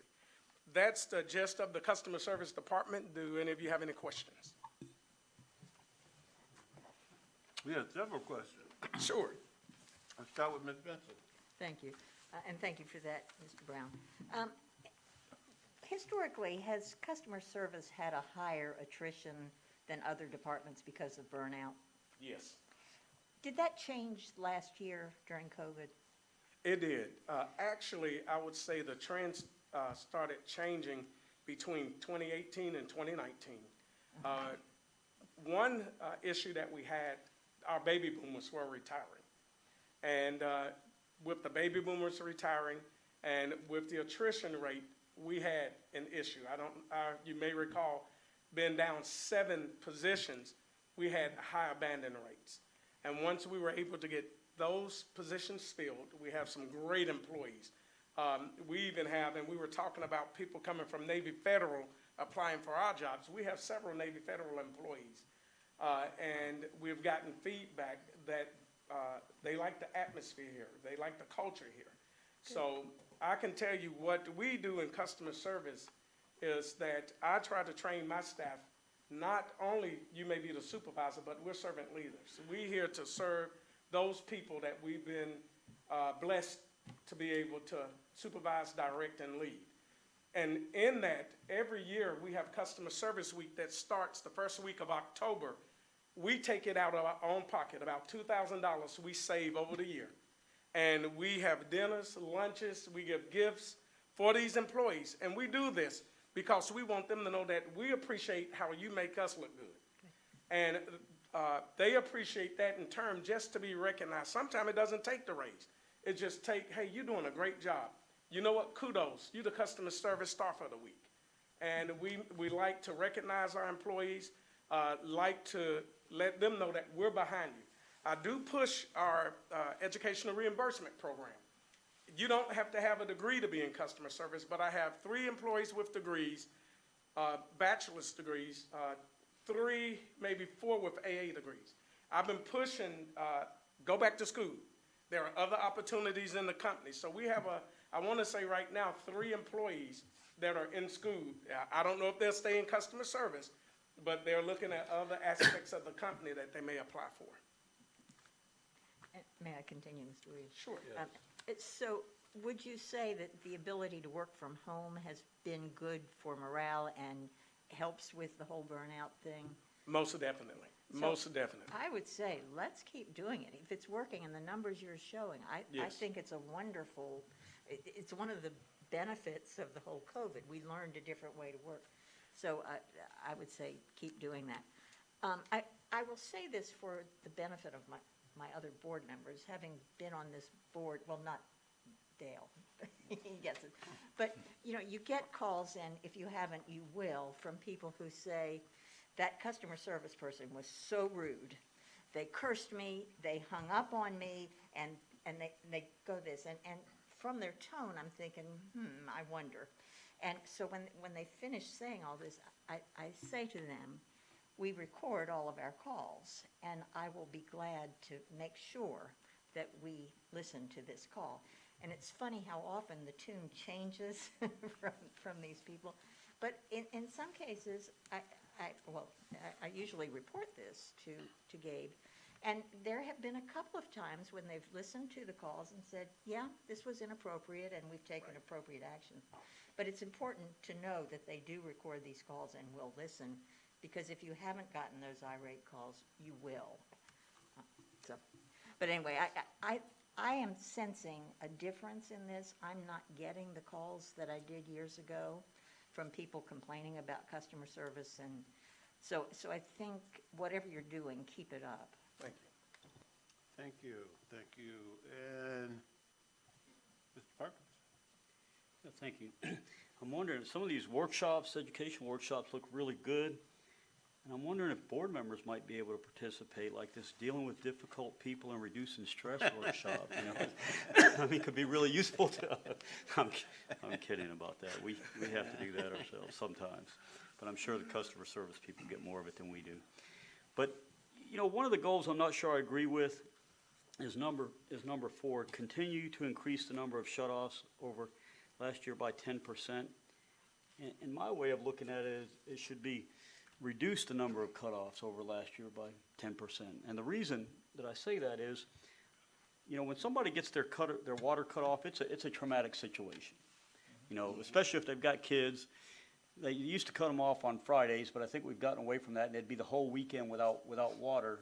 You know, they may have an elderly person there. Usually, they're not people of means, but sometimes things just get overlooked. And I'm wondering if, you know, we've got four people, and I don't know if they work in crews of 2 or if they work individually or how they work, but if it would be worth somebody contacting them every way they have possible, whether it's their email, their phones, both, all their phone numbers and everything, and say, hey, look, this is a 24, we're going to cut your water off in 24 hours, you know, if you don't get a bill, if you don't get this paid, you know, and reducing those numbers of cut off, because a lot of people, what will happen is they'll know it's coming up. And I have had, there's overlaps in the bill sometimes, so you'll pay one and you think you've paid the overdue one, but you've just paid the most current one, and people will get cut off for that. But if they'd have gotten a call saying, hey, if you don't pay this bill within 24 hours, your water's going to be cut off, you know, probably 50% of them would get it paid, because then they've got the fees and stuff. Now, there are some who just don't have the money or who are belligerent or whatever. But I think, you know, philosophically, it would be worth at least trying that and looking at that and thinking about that organizationally. And it's not something I say we need to do right now, but why don't we look at that line of thinking and seeing if there's a way we can say, hey, this is a last minute notice. You know, if this bill is not paid by 5 p.m. tomorrow, your water's going to be cut off. We don't want to do that, but we have no other option. Because I know a lot of people that have called me, you know, belligerent and irate about their water being cut off and in a panic, and it's after hours. Usually they go to work and they get home at 5:30 or 6 o'clock. Their water's been cut off. They had forgotten about it or didn't know it was going to be cut off. But if we can make every effort to contact them that last 24 hours, I think we'd keep the money coming in and potentially reduce the number of cutoffs. I've had that situation happen as well, so I can see how a notice would be helpful to some who just forget. In other cases, there are extenuating circumstances. So, Mr. Stevens, you have the floor. So Gabe, this is probably the first time I've actually heard you speak. So I love the enthusiasm, the energy, and you use a phrase I use quite frequently as servant leader. So that says a lot about you. So thank you for that. You're way more energized at 5:45 than I am right now after working all day. So, but a couple different things. The work from home. You know, I want to kind of echo what Chairwoman Benson said about working from home. You know, there's with my various companies, we had the same situation. There were some departments that could go home earlier than, or I should say, work from home easier than other departments. Obviously, truck drivers doesn't work that way. But our customer service folks, and we actually found that, and we're continuing that with some of the folks. One of the other CAC members, Mr. Gaines over here, had mentioned, or you guys had talked about some of the Navy Federal folks working their customer service department. In fact, probably a third of their customer service department actually works from home. Over 2/3 of it did during COVID. And I think fast forward where they are right now, I've got a couple friends that actually work in the customer service department at Navy Federal. They're still having the option to work from home. So I'm open to explore those options. Specifically that position, the customer service from working from home. So that's the first thing. Myself, just like I'm sure every board member that Chairwoman Benson had mentioned, I get the irate customer too that and there's two sides to every story. And I too, Chairwoman Benson can listen to the tone on the other end of the phone and probably scratch my head on how they probably approached our customer service individual. But I do remind them as well, I was informed that our calls are recorded. That being the case, so two things. If we do have an issue with an individual in our customer service department not speaking in a professional manner, what is our process for that? And then at the same time, how are the individuals on the flip side of that, because I assume we get far more positive than negative, how are we rewarding those individuals? Do we have an Employee of the Month plaque? Is there some type of award or I don't know, gift basket, something, that they get in recognition of that? So both those. Sure. During Customer Service Week, we recognize our top performers, and that's still quality, adjustments, and the number of calls. We give 3 plaques to the 3 top callers, and we also recognize our water service techs and some within the other divisions. So we try to recognize them yearly, but like I said, we do things throughout the year. We just don't make it a one-year thing. It may be once a month. We might have a breakfast, and we'll bring enough in that we'll invite other departments to come because we're all customer service. Sure. We're all ECUA. So that's how we recognize them. And then with the incentive program, what I was getting at, we try to push that because with the incentive program, if they follow all of those metrics within that performance, they can either make an extra 50 cents or $1 an hour for the quarter. So for that quarter, if you make 50 cents, that's an extra $250 on your check. If you make $1, that's an extra $500. That's $2,000 a year. So we've been promoting that, and we're starting to get more of the reps starting to go towards it. At first, it took off. We had more. With COVID, it kind of went down a little bit with the adjustment, but now the enthusiasm, we tell the reps all the time, look, this is more money you can make on a raise. Just do your job and look what you're getting. So we do have things in place to reward them for their performance. But on the opposite side, those that are not meeting those performance levels with our customers, we will pull them aside, we'll set up training, but we do follow the steps of disciplinary action. If they change that behavior, they don't have to worry about that anymore. If it doesn't change, we'll follow, and if we have to release them, we will. The goal is to try to rehabilitate the employee and keep them because it saves us money. Sure. And Mr. Williams, if I may, one more question. So to Mr. Perkins' statement about what are the steps we go to before we shut their water off, because I'll get the occasional call on that as well. And I understand we've got to have the revenue because we've got infrastructure to pay for all the other ratepayers, but I toil with that. Yes. On what we're doing, door hangers, something to say, this is the last warning you're getting. It is really going to be shut off. Yes. Now, I've been here 28 years, and I've worked in collections and supervised the collection department. We used to call customers. That didn't work. So what we end up doing, before the customer get cut off, they get their first bill. And then they'll get another bill stating it's a previous balance on it.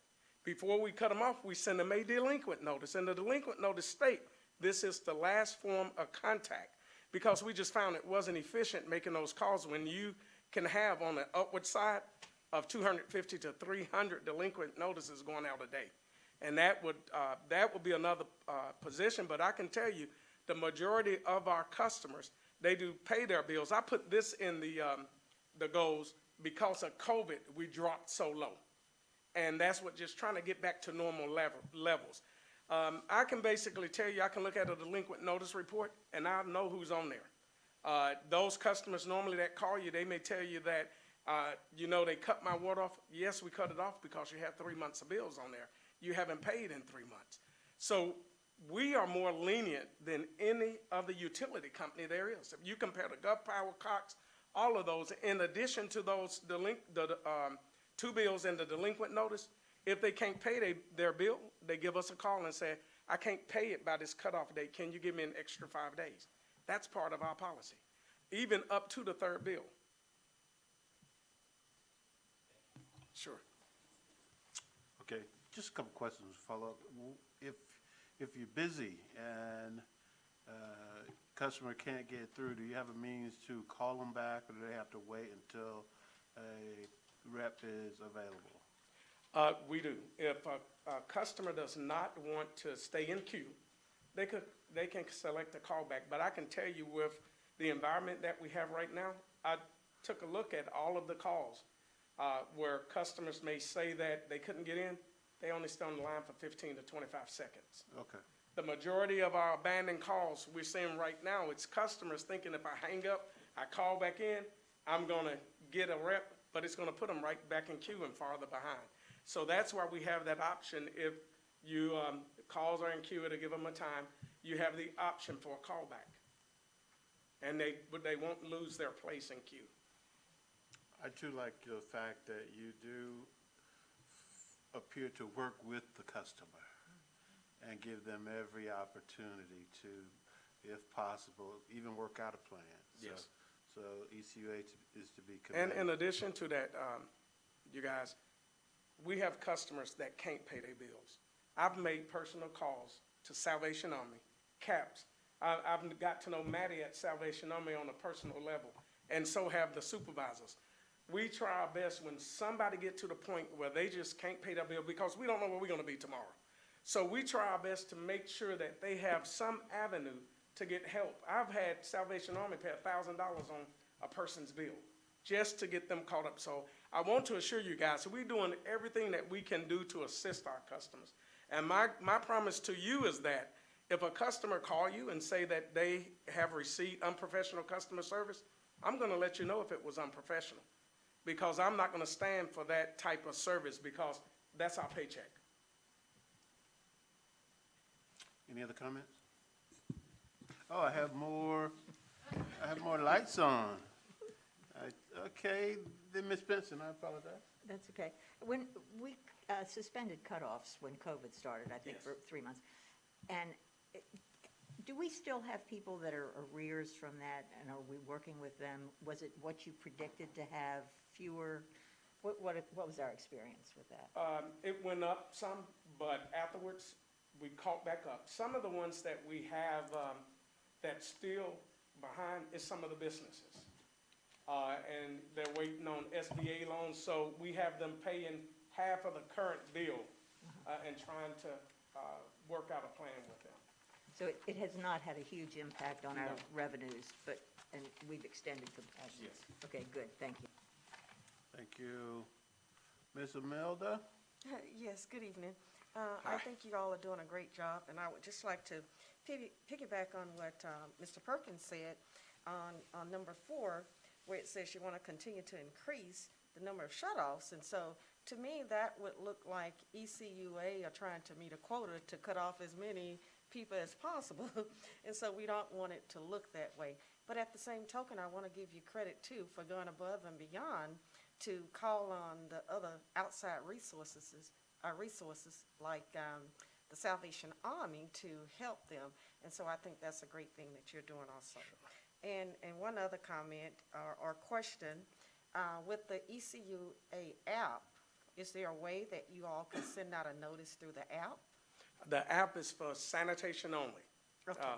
It's not for water and sewer. Okay. Thank you. Okay. Is that it? Okay. Stevens? Gabe, and I learned something at every one of these meetings. So we allow outside organizations to pay a water bill on a Yes. resident's behalf? Yes, and now we do have a program where we have customers that will donate money Okay.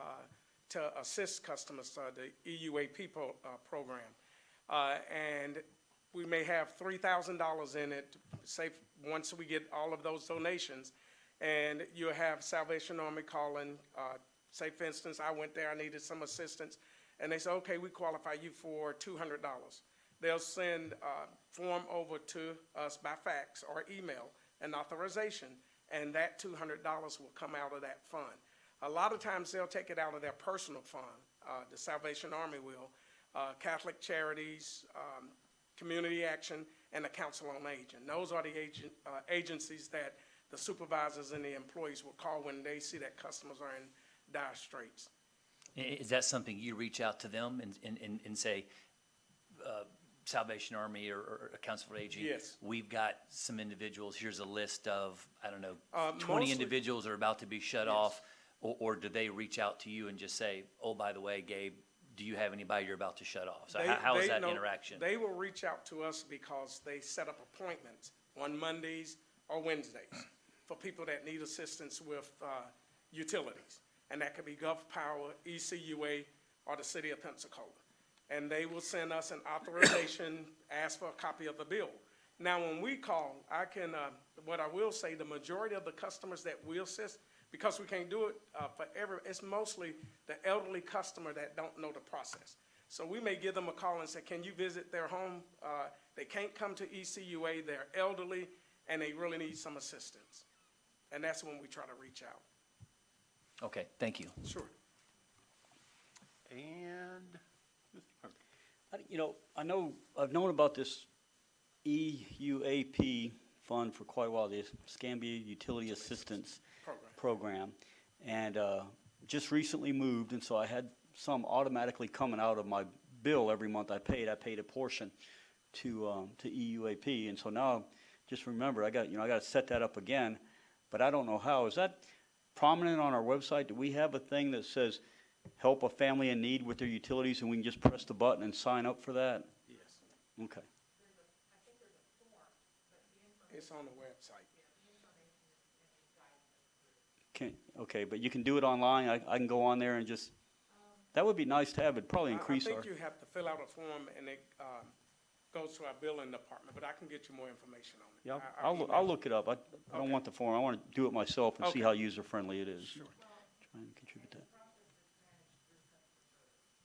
Okay. All right. But I know we haven't advertised that in a long time, and it's probably gotten low. We used to highlight it a little bit. It might be worth putting a little. Okay.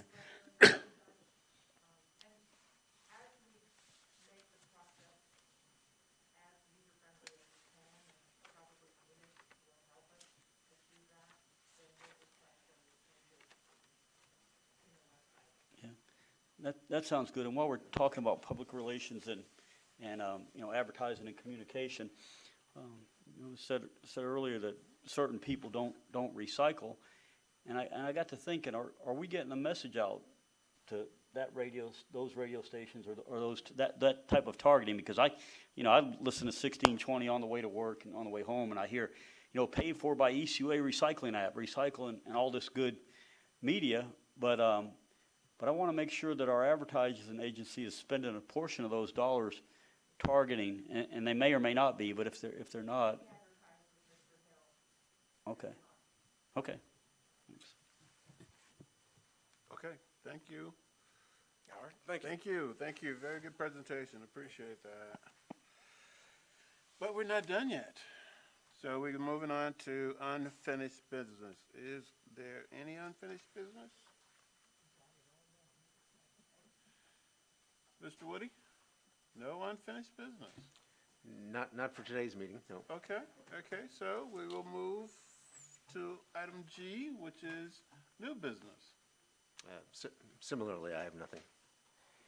Okay, and I have no cards for open forum. So with that being said, we will call this meeting adjourned.